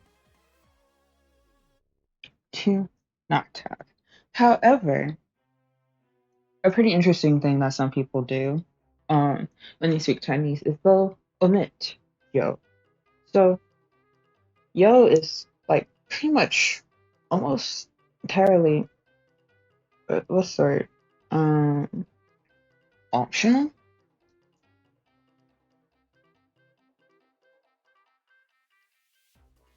So I could just say 我妹姐 sorry.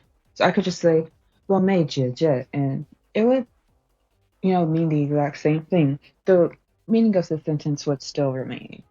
So I could say, so I could say, well, 我没有姐姐, or I could say, 我没姐姐, and in the end, the sentence would still mean, I don't have an older sister, or I don't have an elder sister.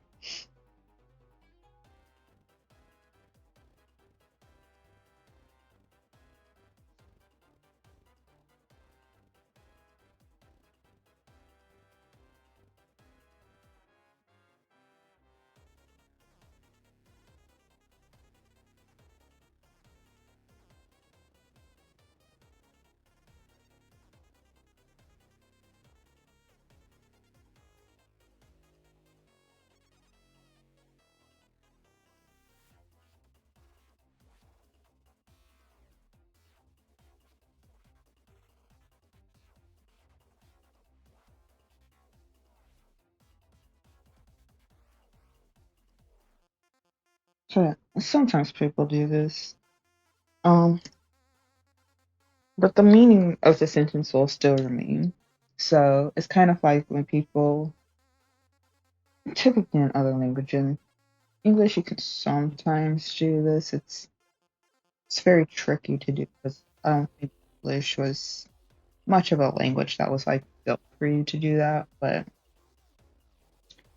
in some other languages, such as Chinese and Japanese, you can omit the subject and just through context you'll understand what they're talking about. We do this too in English as well, but I think it's a lot more common in languages like these.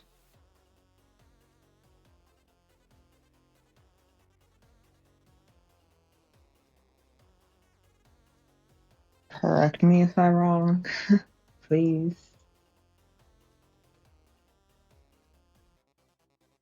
So we learned how to say older sister. Now let's go with the complete opposite.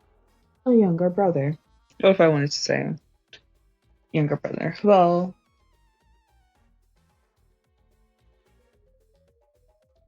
I actually find it really interesting that the character for younger brother, at least to me, reminds me of like the character of a dragon. Or looks like a character that should be the character for a dragon, just because of how it looks. Um, I actually think writing like the character for little brother's fun because again, it um here we go. So how you say little brother is Didi, and that's how you write it. Doesn't Didi look like the character would like low key belong to like a word relating to a dragon? I don't know. But I like characters that use like that little like S looking shape thing because I find it pretty fun to write. I personally have no problems writing DD because I think it's a really fun word to write. And it's little brother. DD. DD. But Hog, I don't have a younger brother. I have an older brother. Well, if you're anything like me and you listen to K-pop, and if you have good taste like me and you know of Wavy, then you've probably have heard this term before. You probably would have also heard this term if you watch or read um like books a lot of Domini. You'll also kind of see this trend when you not this trend, you'll see this word if you read a lot of like danmei or manhwa, or if you watch a lot of like Chinese dramas, you'll be familiar with this word. And this word is "ge," which means older brother. It's older brother and older sister is kind of like the like oni-san, one-san, of Chinese. It's the Chinese equivalent of oni-san, one-san. You refer to older people this way, or you refer to like people who are like a couple of years older than you this way to be respectful. You refer to your siblings this way. Let's see. Oh, let's work here too. So this is good, which means older brother.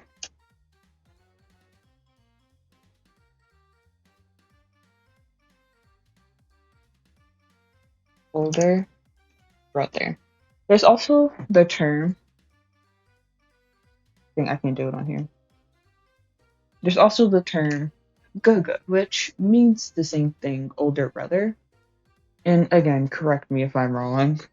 Um, Gaga is supposed to be the quote unquote cuter version of G G. You would typically hear like kids and like more younger people refer to like their older brothers as like Gaga. However, in my class, we are learning it as Gaga. So I'm thinking it's not like, so in my head, I'm thinking maybe it can be used or said in like a cute-ish way or whatever, but it doesn't necessarily have to be, and it's probably like a bit more just like dependent on, I guess, the context when you say it.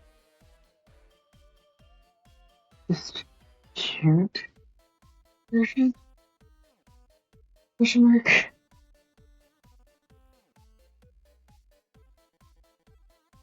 Oops. Cute version? Question mark. I don't know. Anyway, this is like really big and that does not all fit.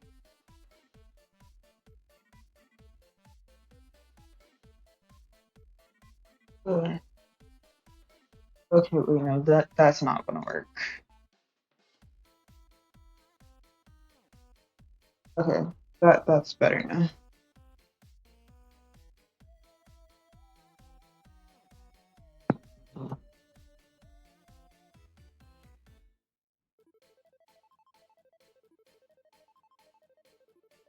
It's just that way too. So G means older brother, and then G still means older brother, but the context of whether or not that's the more cuter version that you would hear from like little kids is debatable. Because this is how I'm learning it in class, and I doubt the teacher probably doesn't know. This is probably like a younger generation modern thing, and my teacher just like probably just doesn't know. I must check something so you'll see this for a while.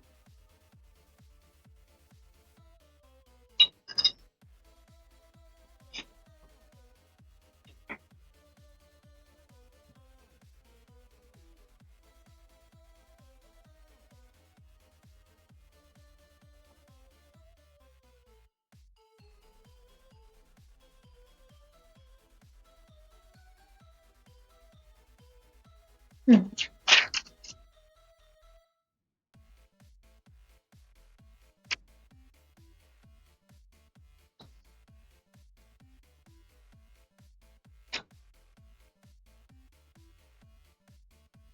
Actually, wait.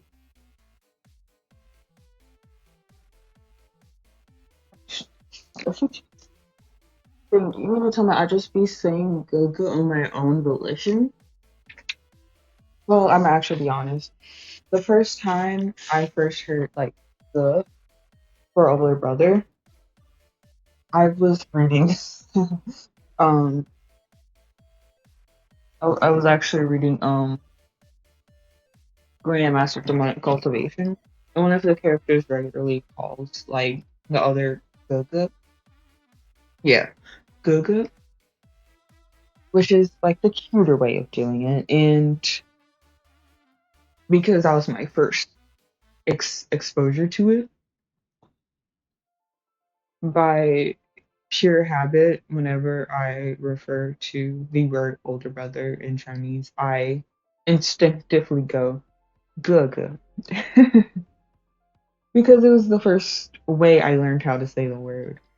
And then I learned that like, oh, that's like kind of like the cuter version. And I'm just like, well, it's too late now. It's That's my default now. Like Gaga is my default now. So I can't just be like, oh yeah, I'm gonna just not say that anymore. It's stuck like this now. Like that's how I if I ever speak Chinese, like I'm probably gonna refer to like someone older to me as Gaga and Jie or like Gaga, and they'll be like, "Why you say it like that?" And I'm just gonna be like, "That's how I learned it for the first time. It's my default." Okay, my goods are not good. They're good goods. It's really weird.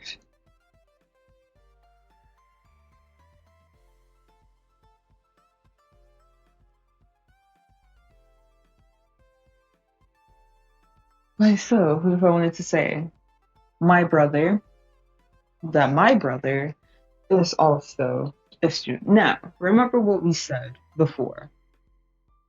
If you're referring to family when using pronouns such as I, you, he, her, or whatever of the like, you do not use the. You do not use the when referring to family when you use pronouns. So if I wanted to say 你个也是学生吗?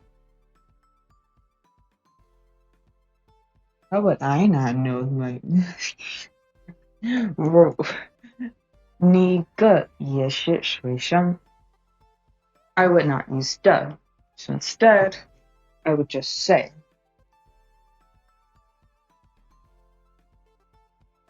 你个.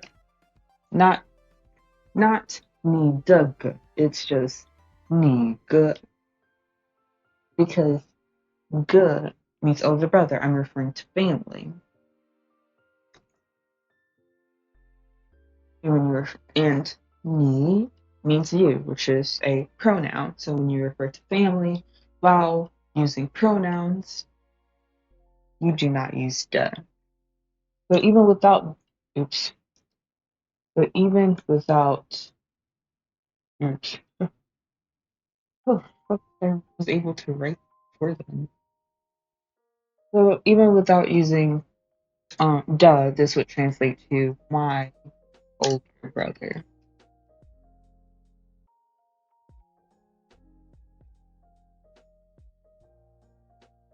Isn't that so cool, guys? My older brother was shortened down to 2 syllables in Chinese. And you guys say that this is hard? This is the hardest language in the world? I mean, it has its moments, but look at this. 你个, my older brother. 你个, 2 syllables, gone. My older brother. That's 5 syllables in the English language. In Chinese, that's 2. You just dropped 3 immediately. And 2, and you gotta drop 2 if you want to be cute about it. 你哥哥.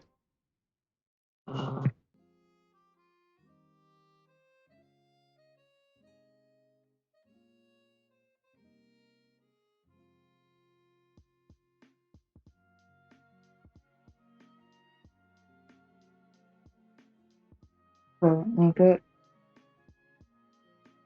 也是学生.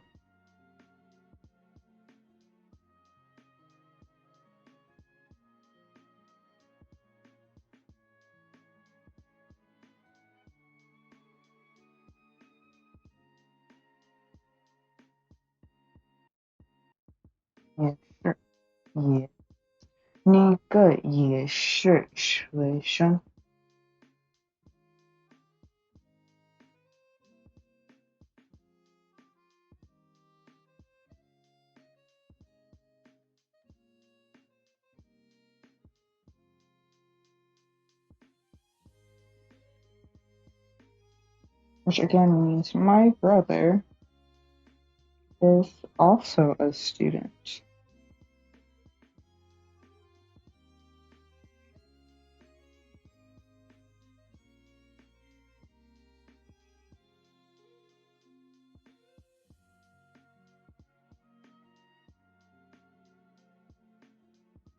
Yeah. No good, which means older brother. But what if we have multiple brothers and we want to talk and we want to tell you specifically about my eldest brother? Man, I feel like a fucking teacher over here. I'm over here fucking sitting in the fucking student's chair. Shit. Hold on. Get me the fuck out of here. Honestly, I should be up. Oh, I did not expect that to happen.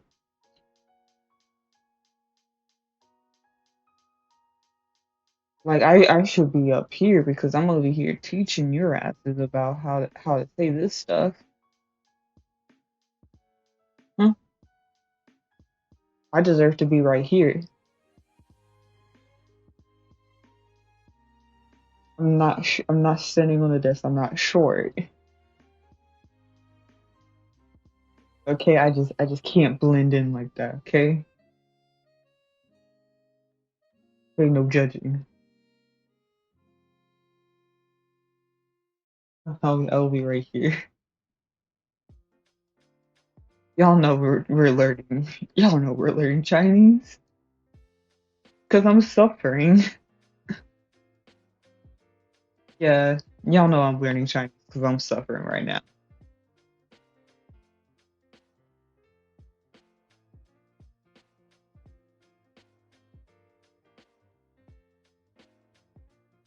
Yeah, I'm like teaching you guys how to say everything. I deserve to be up here. I worked my butt off a little too much trying to do all this. To, to be sitting in a desk. Like I'm the one learning something here. Even though I technically am.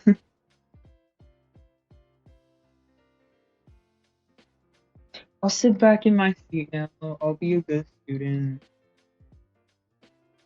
I don't want to be, but like I do have an exam tomorrow. I ain't got a choice but to be a good student.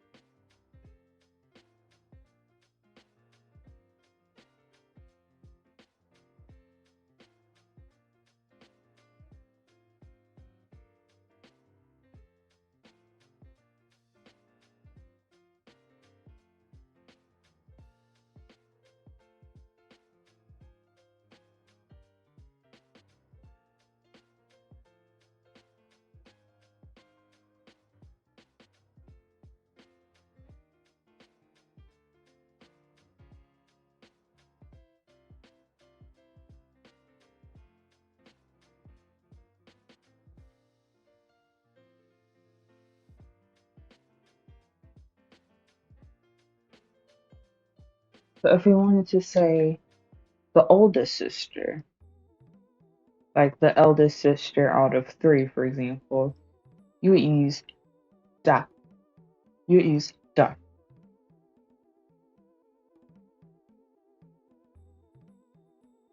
Da. Which means big on its own. So if I want to say the eldest sister, the big sister, 大姐, 大姐. I want to say the eldest brother, that would be 大哥. Yeah, 大哥 for eldest brother. And now we're going to one of my favorite characters for names.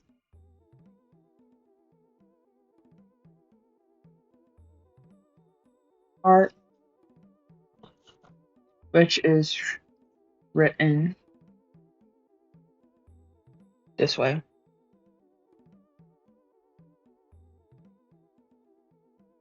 The reason why I love this character in names is because it's very enduring. What specifically in names? Specifically in names. So on its own, like this, it means things like child or like youngster, little youngsters. In a name, it could kind of mean like little or small. So if you had a girl whose name was like Target, that's what means Cloud again? I use Cloud as like my default example for this name because it just sounds so cute. It sounds like such a cute name.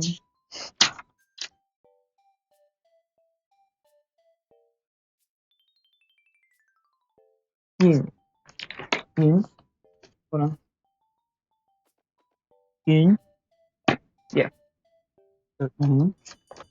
So if you had a girl whose name was like Aryan, um, that would her name would translate essentially to like little cloud, which I find names like that to be extremely cute, extremely endearing.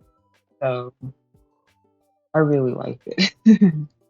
I like it when it's in names. It just sounds really. It sounds like such an endearing, like you would give that name to like a child who I feel like you would just love.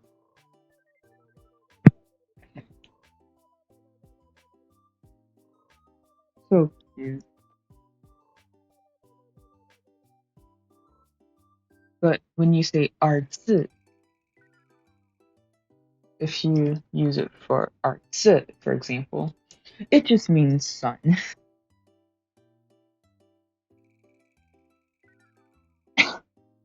Arts means sun. And if you wanted to say daughter, you'd say New York,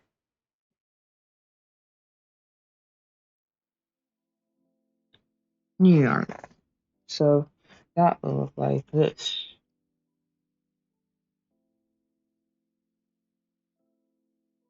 I am writing it correctly. Oh, that's because I'm writing it on the wrong thing. New York. Ooh.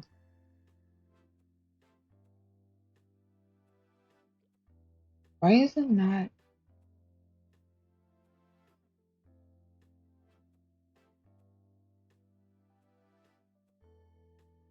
Hold on. I need to find the correct. What?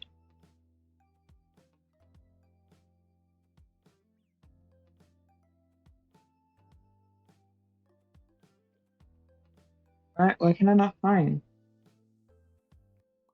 What?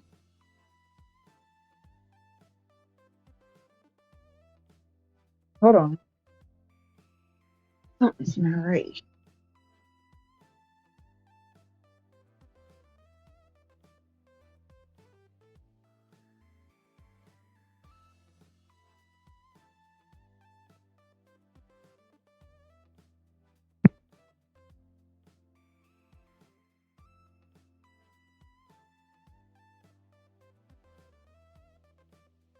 Ah.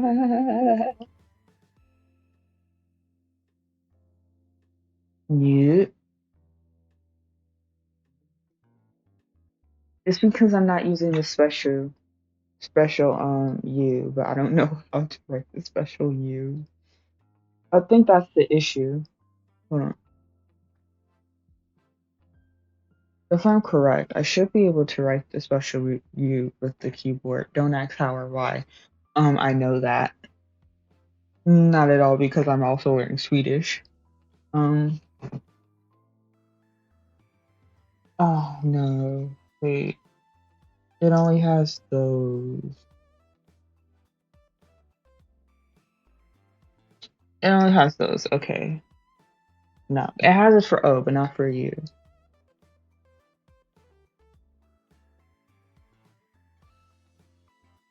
Hold on. Went through like literally every freaking thing.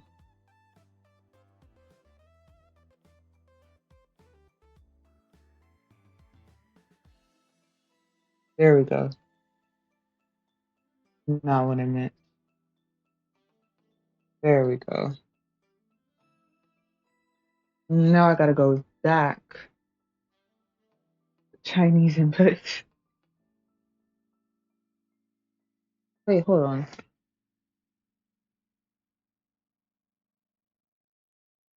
I wonder. No, whatever. Art.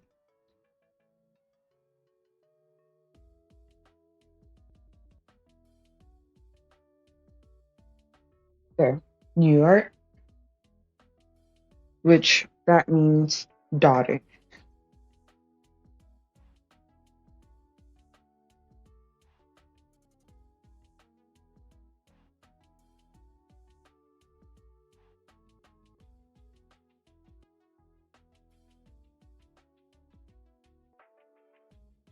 Why was I such a pain to find? I could not find the character for female.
Tall means tall or high.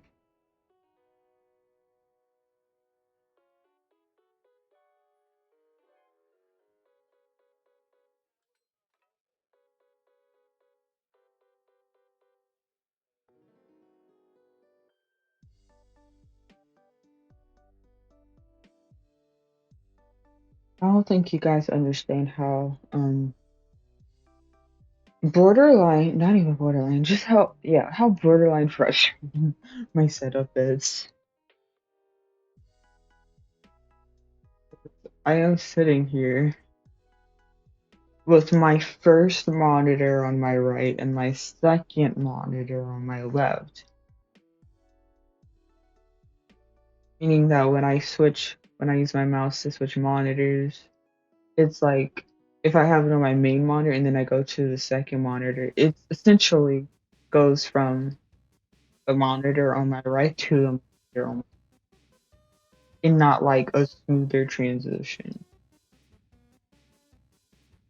However, if my second monitor is not constantly charging, because my second monitor is not like a PC monitor. My second monitor is just like my drawing tablet, which isn't an actual drawing tablet, it's just a touchscreen monitor that I connect to my laptop. So it's just like I have my laptop on the right, which is constantly charging because this thing sucks the life out of itself like there is no tomorrow, in that it is like it's trying to down itself before tomorrow comes. And then my my second monitor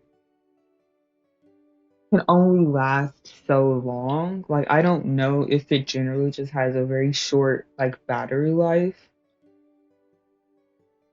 But how long have I been streaming now? Like I would probably have to like stop streaming about now. But to prevent that from happening, I had to put it on the left so that way I could also have this constantly charging. But the cord for my second monitor is shorter than that for my laptop. So it has to be closer to the plug. So I have my laptop on my right and then my second monitor on the left. Both plugged up because they both run out of battery pretty quickly. And I don't have a desk, so I'm just on my bed. And it's comfy while at the same time not comfortable because I have like one leg stretched out to the side because it was starting to hurt from sitting crisscross applesauce for 3 hours practically. And the other leg is also starting to hurt, but that leg's gonna have to power through.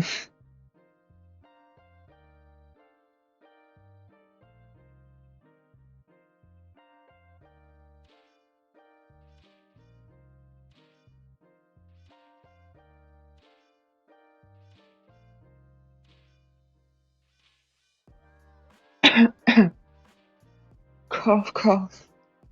Sorry. I don't know why I always do that, man. I don't know why I always do that. Okay, but it'll be a little weird.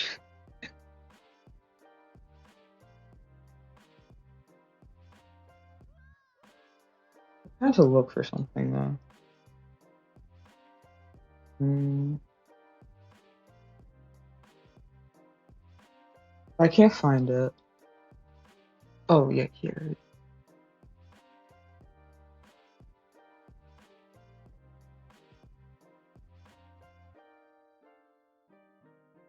I think I'm gonna have to. Should I change this to just chatting?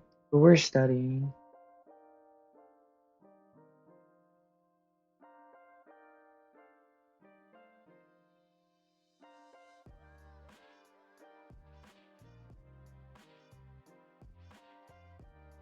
Oh, oh, no. Sorry.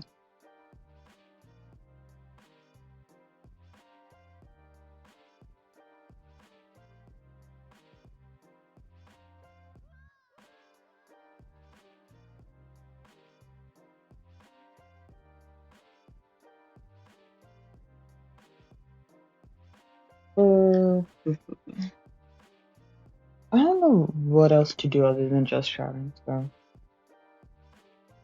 just chatting.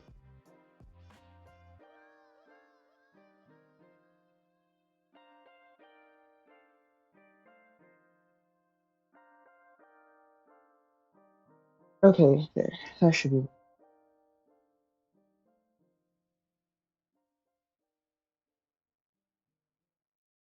Refresh this page.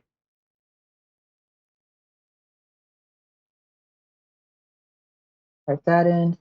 Do that.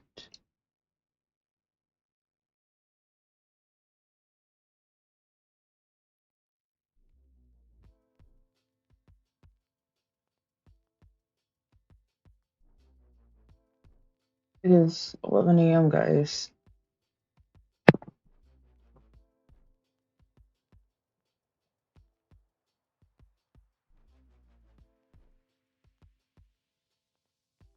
And I am in pain. Why am I not in pain? I'm being Chinese, man. Will forever and always be in pain.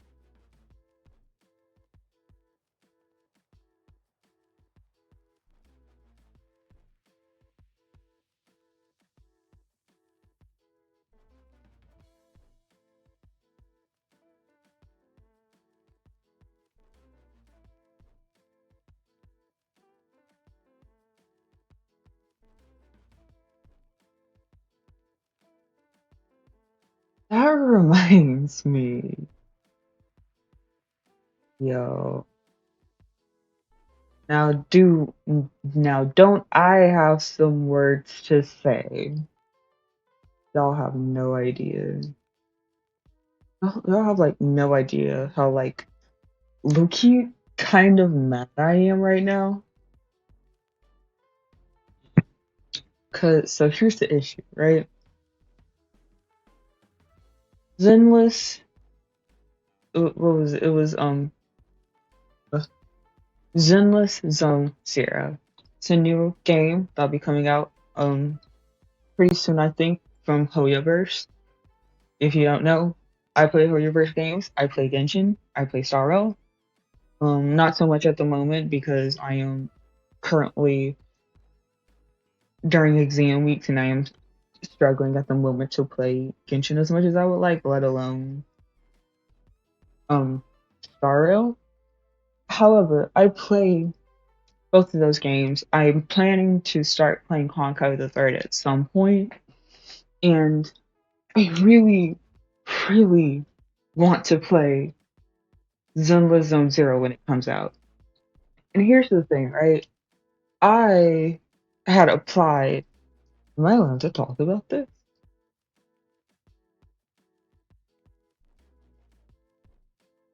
Well, I mean, it's not like anything happened.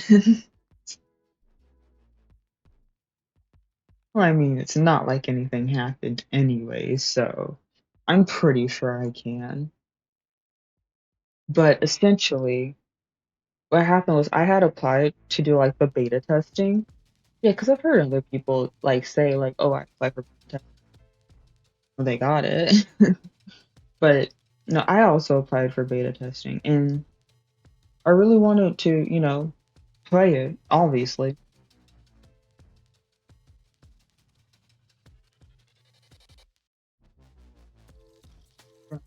fine. No. Anyway, I had applied for the beta testing. I didn't get it, unfortunately. Um, but I was actually pretty honest. I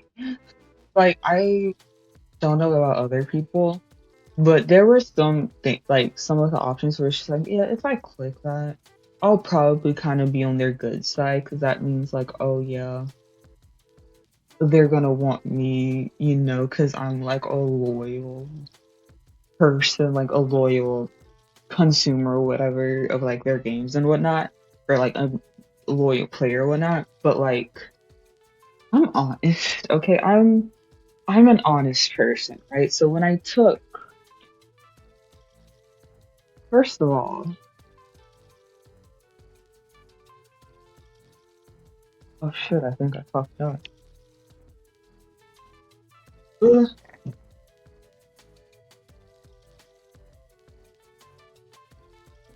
Yeah. First of all,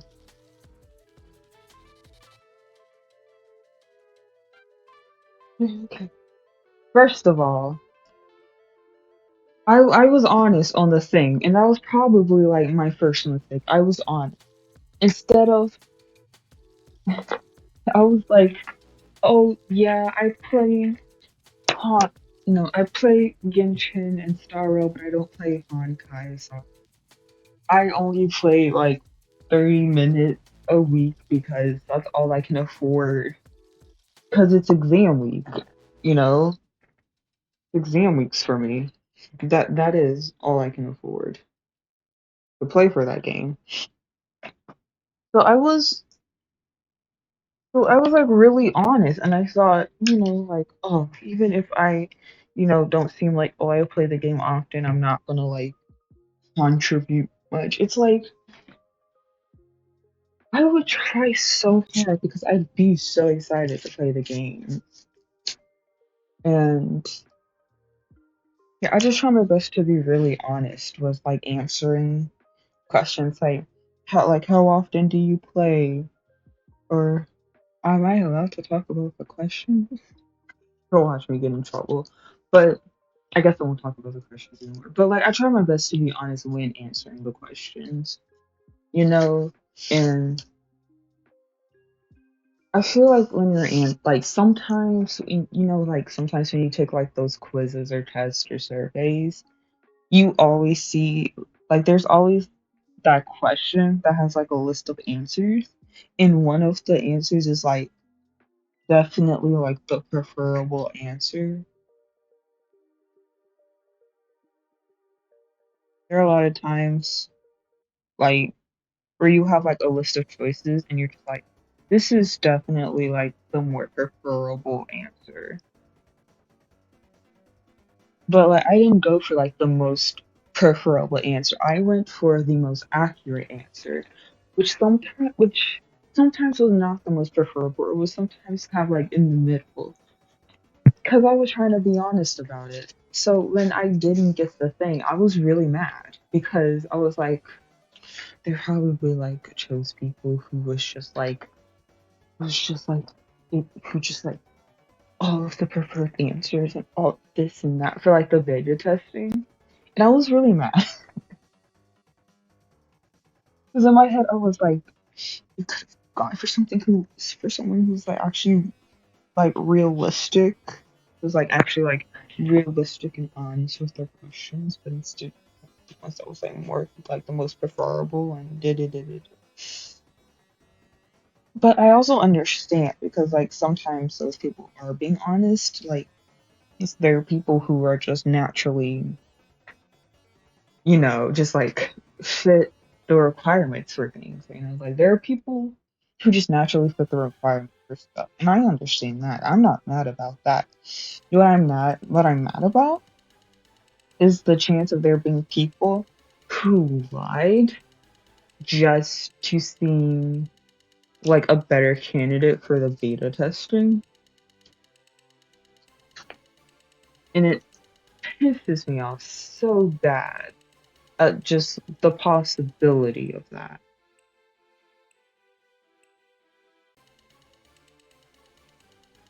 I can't do that. Because then that means it just makes it harder for me, someone who may not have the most preferable answers, but would become the preferable answers if I just like freaking had access to the game. But it doesn't work like that, and I was just kind of like, maybe I should have just answered this way or that way, but like also I wanted to be honest because if I end up myself not living up, 用过去. Sorry, but if I myself don't end up living up to like those expectations that I set, then I'm going to be, then it's just gonna look bad on me because I said I could do this or that I do this, and then I go ahead and do like the exact opposite, and now I look like the liar and bad person. That's why I was honest from the very beginning. I was like, you know what?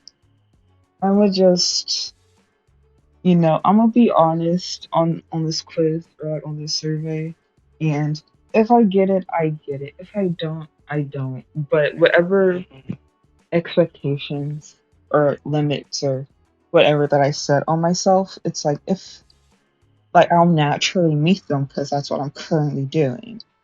But there's also the chance that I would be better because it's a new game, and I would definitely do that.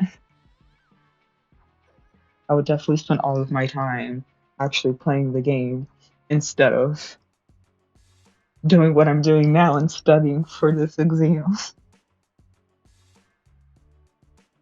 If I was beta testing for Zenless Zone Zero right now, I would probably have been just streaming myself playing the game and not studying for my quiz tomorrow. Because I'm that kind of person. Unfortunately, I suck at studying, but I'm amazing when it comes to obsessing over games.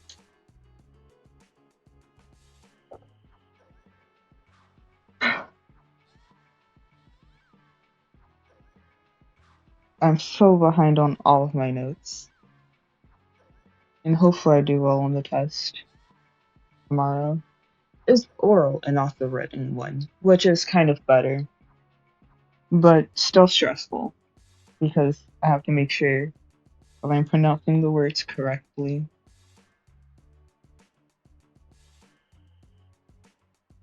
That reminds me, I remember, I think I made a post about this, a tweet about this as well on Twitter, but I was I remember I was in my Chinese class and I was struggling to pronounce a word as you do with Chinese.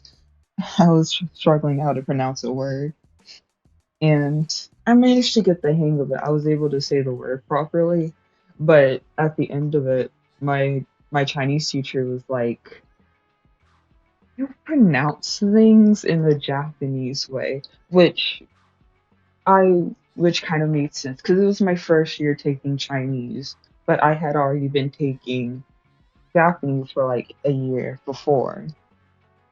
So she was like, "You pronounce things in a Japanese way," and I mean, I was in Chinese class, so like, I that was a compliment for me because it was like, well, that means I'm doing well in Japanese. But I was in Chinese class, so I was just like, shit. I was just like, shit, the Japanese is preventing me from speaking Chinese properly.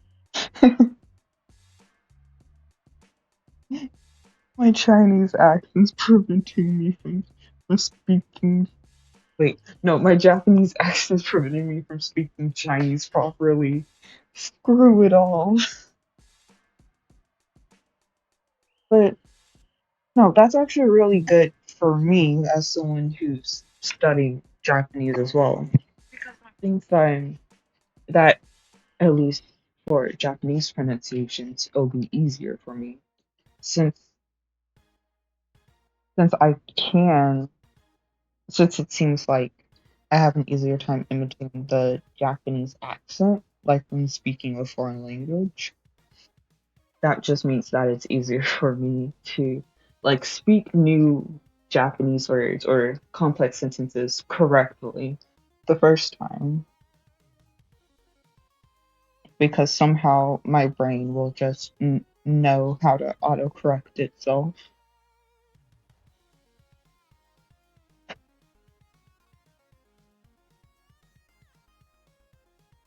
I kind of hope at some point that more people give Chinese a chance as well.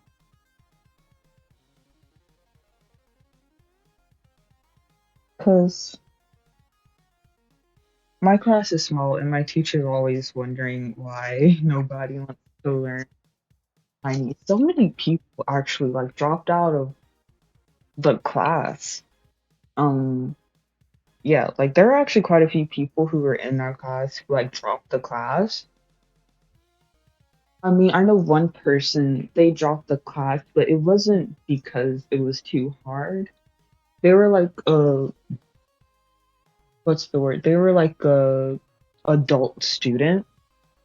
So life just kind of like got in the way and they weren't able to take the class.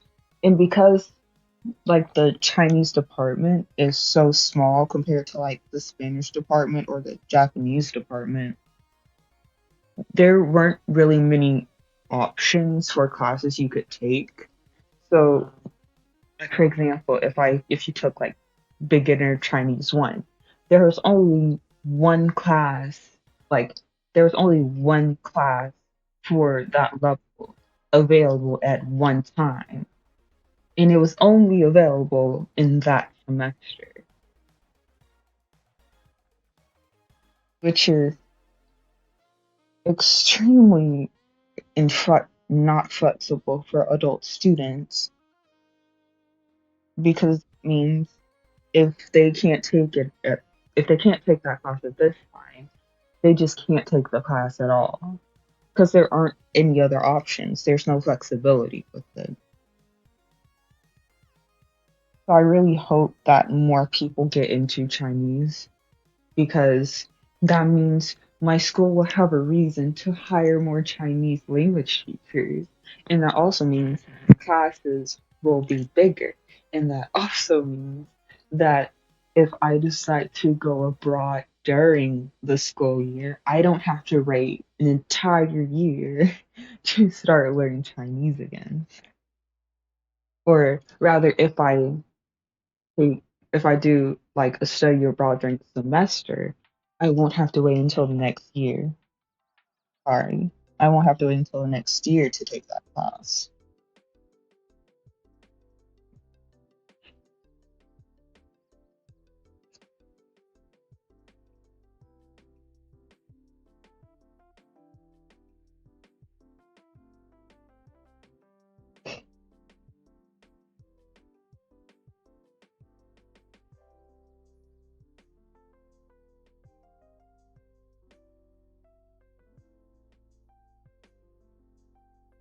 I'm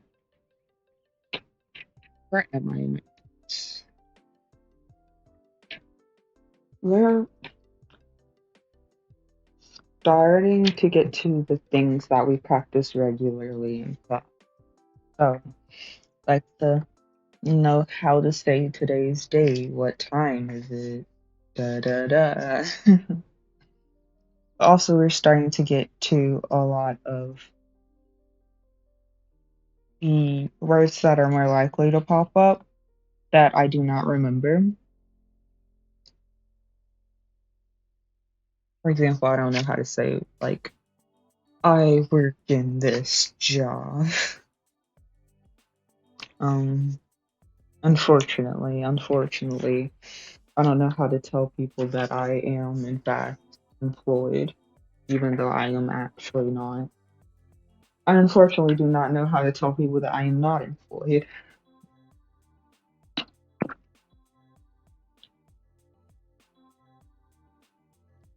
Now everybody's gonna think that I have a life. No,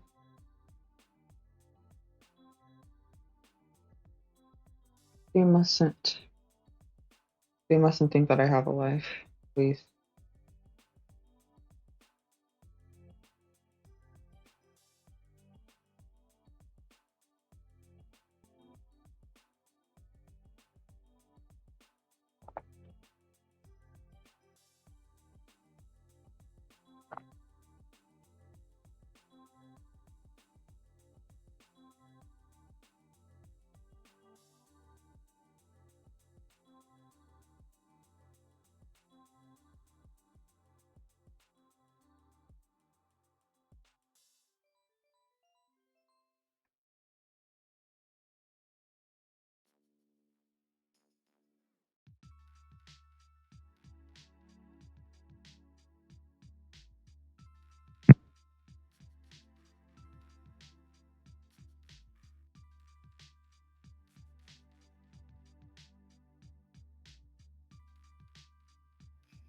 Okay, it's working. I actually have to test this real quick. I was starting to fear that there was a chance that my chat was not working.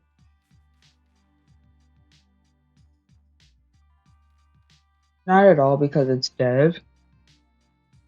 Just because there's not really anything else to like say like, oh yeah, your chat's not working by the way. Make you bigger. Go walk here. And I'm gonna move you over here.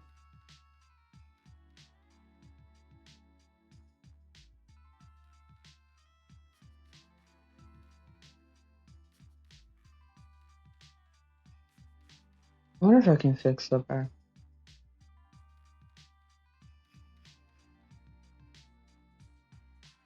Ooh, ooh, ooh. Let's see if we can do this.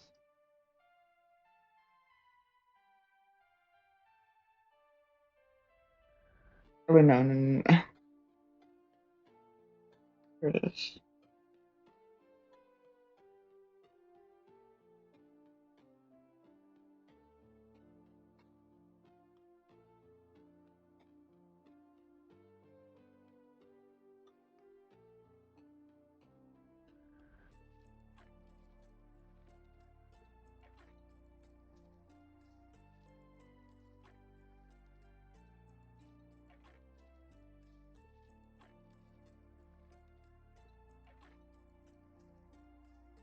Ooh.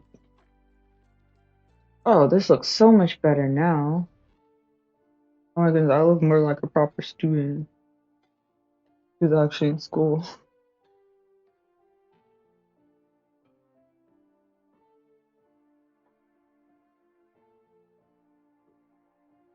We're gonna make you huge. Not that.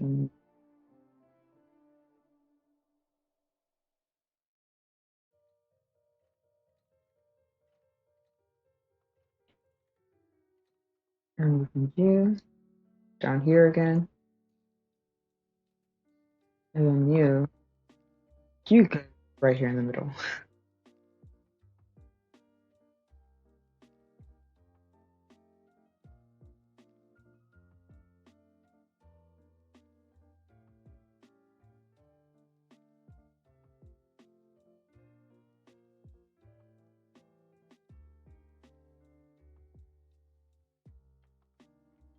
Testing.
Would you like to learn how to count?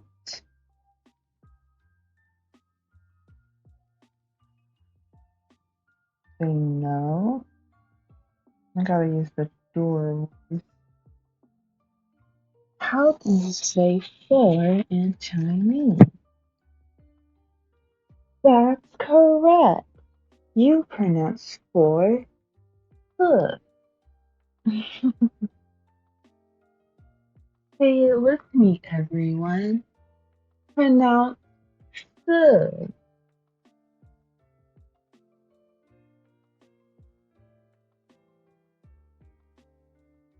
Good job. Sorry.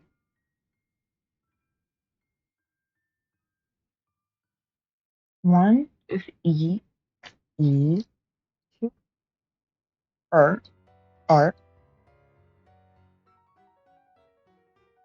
3, sun, 4, 四,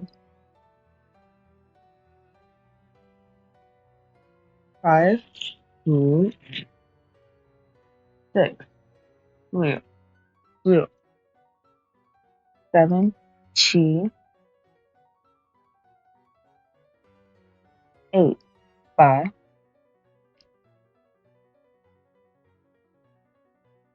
9, 九, 10, 十. 11 is 十一.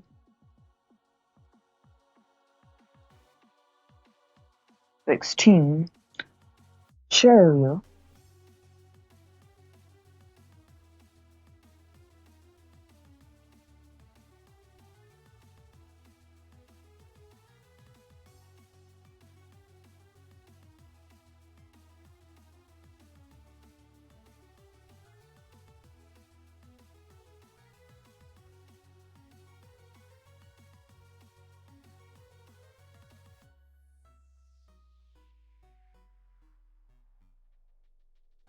It's not 12. It's actually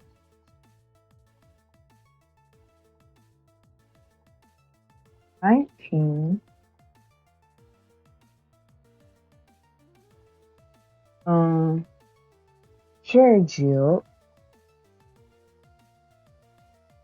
19,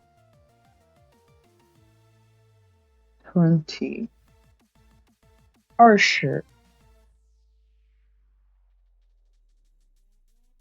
That is 20, 20, 20 is 20. 21,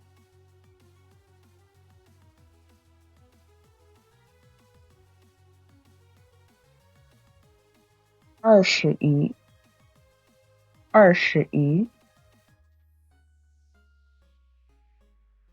21. That's 21.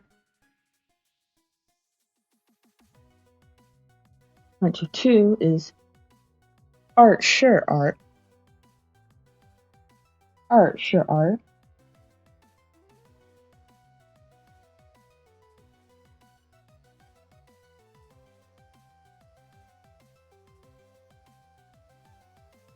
22.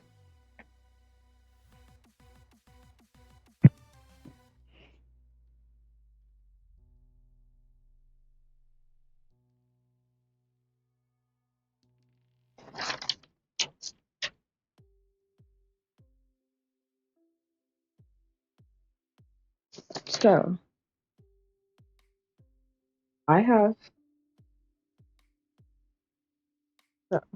mm, she also has 4 people. Huh? Yeah, she also has 4 people in her family. Now, little interesting thing.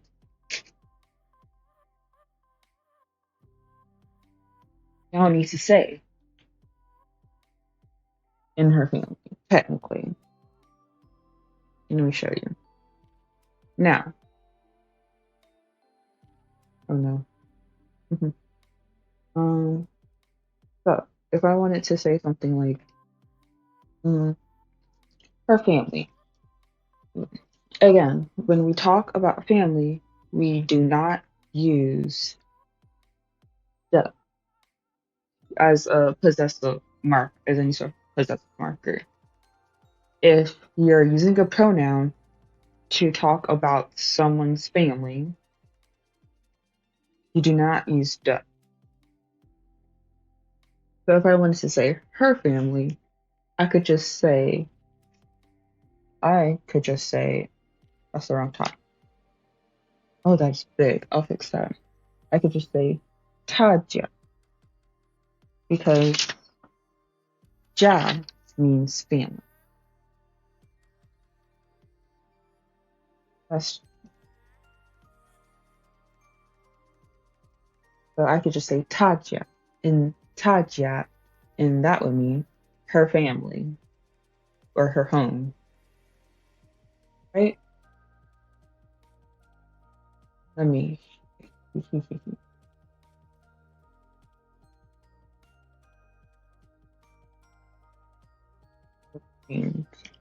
Her family. Now, but what if I wanted to say it like, she has 5 people in her family, right? What if I want to say she has 5 people in her family? You actually don't have to say Taja. You actually don't have to say Taja. And you might be wondering why. That is because of a counter. Um, I shall show you by writing the sentence. So the sentence would act. Yeah, so the sentence would actually be Ha yo, and then I said 5. So who Kojan, who Kojan,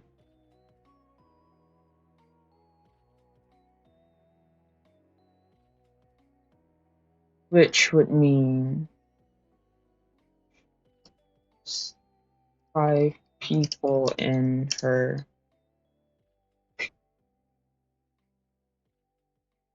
um which would mean she has 5 people in her family. That's like essentially where it translates to. So you may be wondering, why don't you say ja, ja, yo,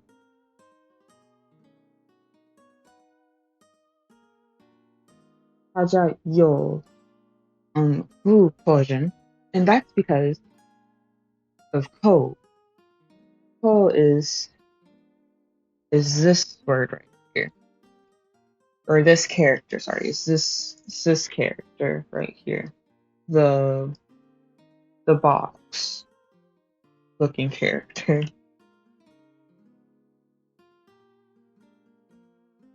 This um that is ko. Ko.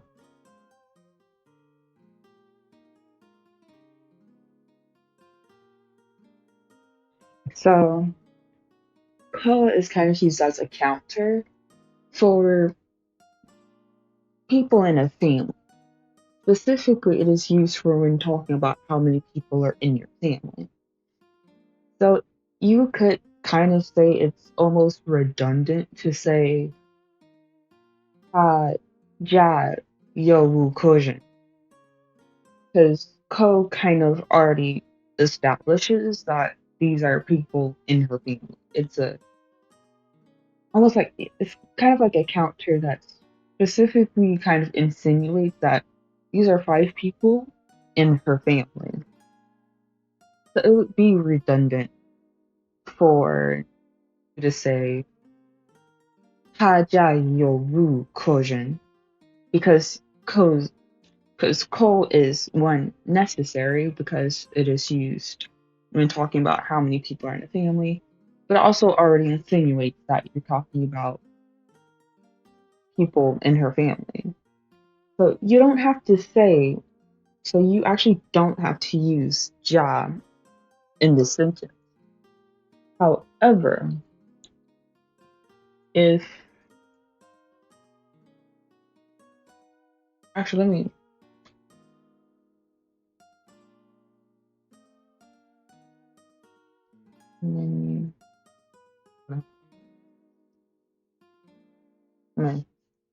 actually how many people are in a, a family. So a call is a counter that tells you how many people are in a family. So since it already establishes people who are in a family, the subject's family, which is her, ta, saying ta ja, which means her family, is redundant. So instead, ooh, so instead, when you would use ta ja, is when you're asking how many people are in her family.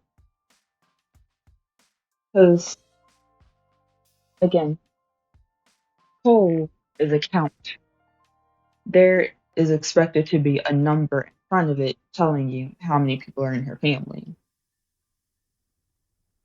However, if you do not know how many people are in her family, it's kind of like saying, in her family, how many people are there? Or her family has what number of people? Hmm. That's the best way I can explain it. I learned this earlier in the year, so don't take my words verbatim, but that is how like writing the sentence would work. When you're saying like she has or I have X amount of people in my family, you wouldn't say 我家 or like 我家 or 他家. You would just say 他有 cousin. There's no need for ja in that sentence. Why is my alarm still going off? Sorry. There's like no need for ja in that sentence. However, when you're asking a question, for example, I'm asking, how many people are in her family? You would use ja. So you say, 他家有. To say like how many, you'd say 几.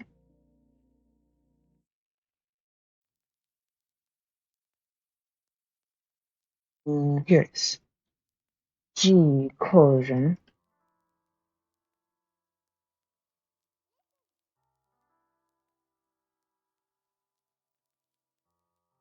So yeah, you would use ja when you're asking how many people are in the family, but not when saying, like, when you're asking how many people are in the family, you would use ja, but not when saying how many people are in the family. So when you're asking, it's how many people are in her family, it's 他家有几个人. But if you're just saying, then you could omit ja and just say 他有5个人, and then the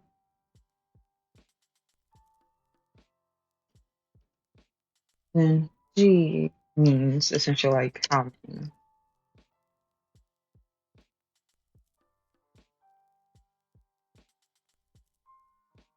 This sentence are translated to how many people are in her family. Okay.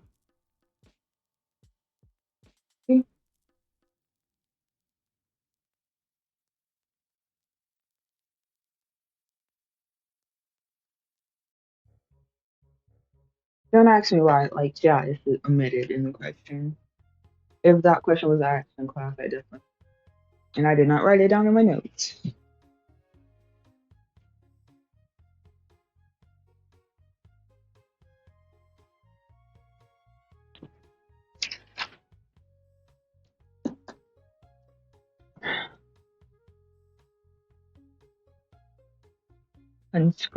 Transcribe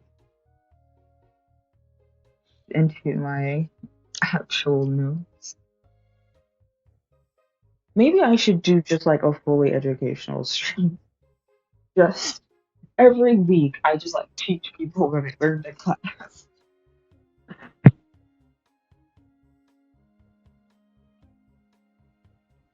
What I would, I would actually really like to do one day though, is I would really like to have a Billy stream that is just mostly in Chinese. Maybe not all in Chinese. I'm way too. That is way too advanced from, but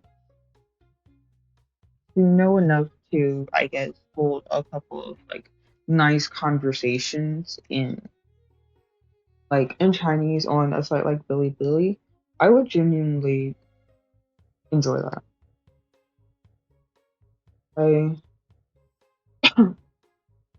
like the idea of like knowing enough Chinese to actually stream in the language.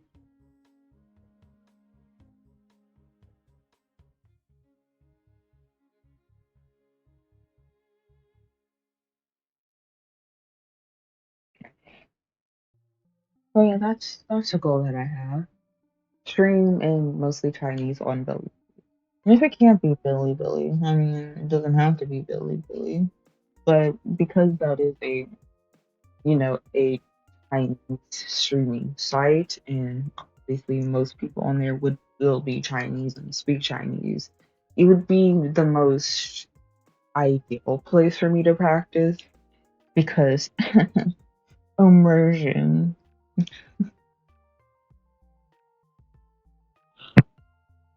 This is essentially just what that is. Because immersion. So yeah, that would be something that I would like to do, but definitely not now. Not with what all I have in terms of knowledge. Not with like all of the Chinese I have at the moment. That's definitely not enough for something like that. It's a nice goal to have. At least I think it is. I mean, you're talking to like, oh, did I misspell?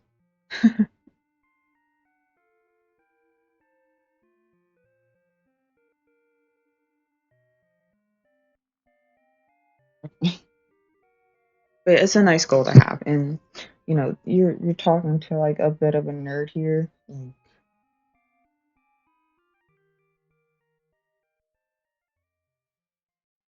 You're talking to like a bit of, so like, yeah.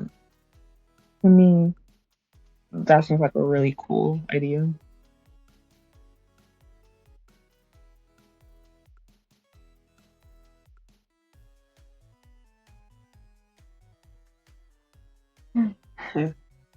We're keeping these notes though, because I think these are like the like the most note looking things I've actually ever put in this board. I don't want to get rid of it.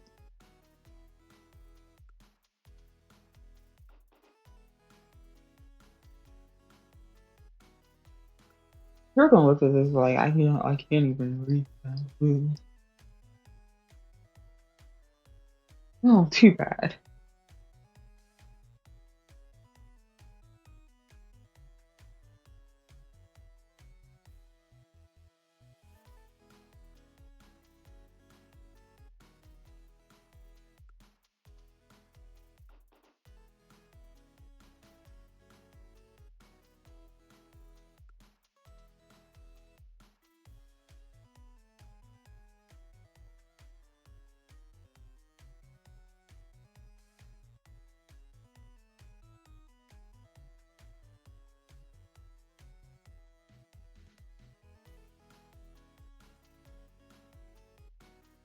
Yeah. If you have any questions, please raise your hands. Smiley face. Oh.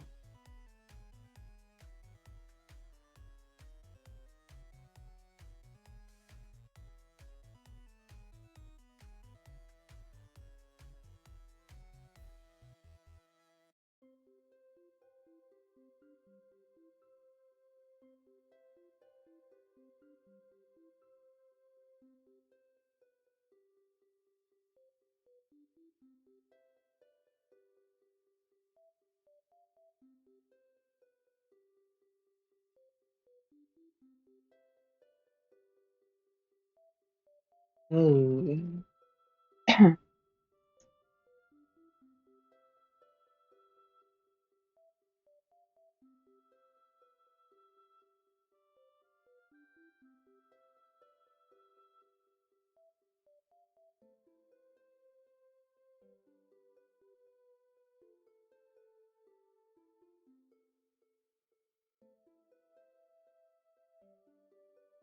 Oh. Okay, sorry.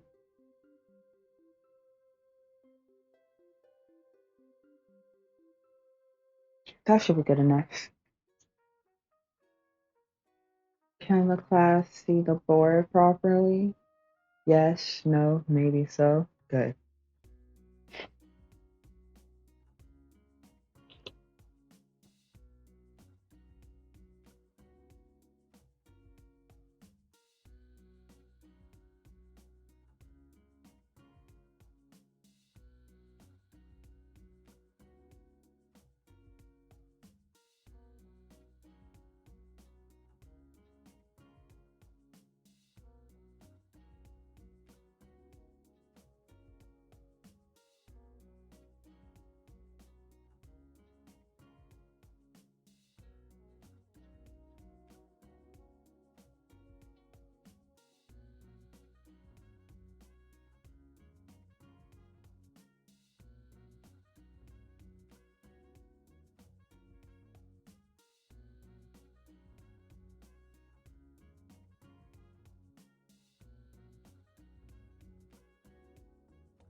他又是一个中国老师。他又是一个中国老师。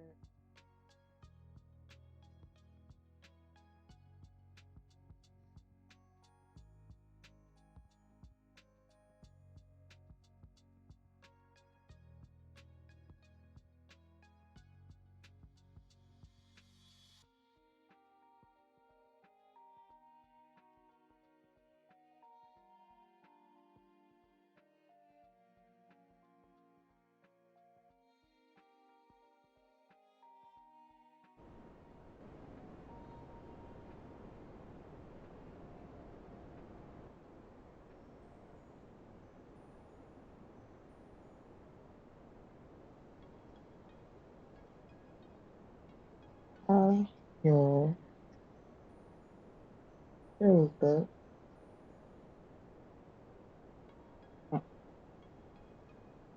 中国。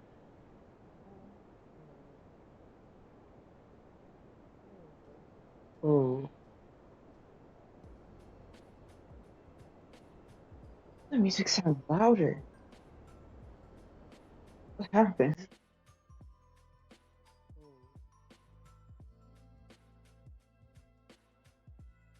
music sounds louder. What happened? 中国老师。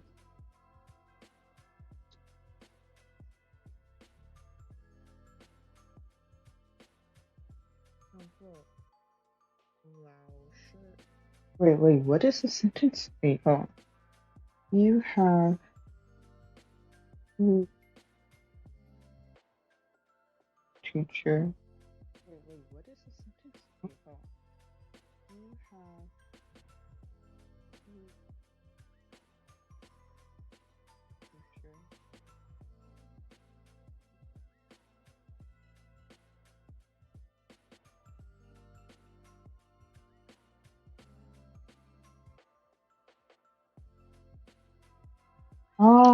Okay. So the sentence is like it's asking like she has, or sorry, he has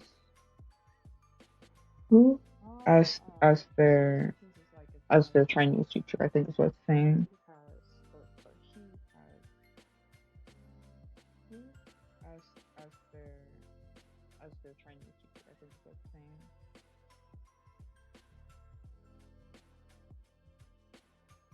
That's what I think is Chinese. Mm. Mm.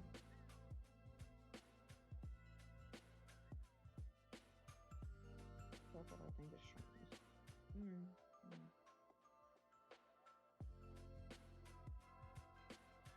By the way, half of my setup is gone now because when I thought my second monitor was charging, it wasn't. So it didn't die on me, but it would have. And I'd rather it disconnect of my own volition than it being disappears. So yeah, I am now doing everything on a single monitor, my laptop. Which I mean, it isn't that bad. I'm not like playing games or anything. I'm just studying. I'm not being a gaming nerd today. I'm just being a regular nerd. Thankfully, being a regular nerd doesn't do too much to my laptop. So.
we shall do our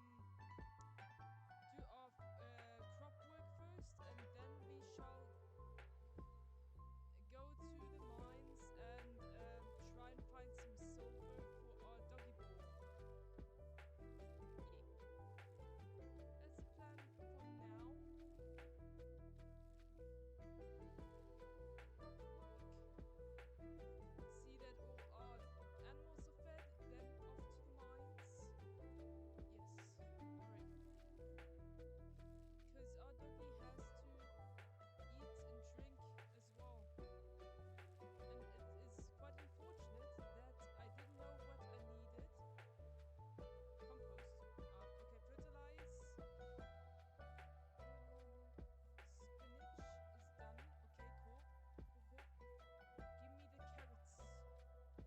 Okay, cool.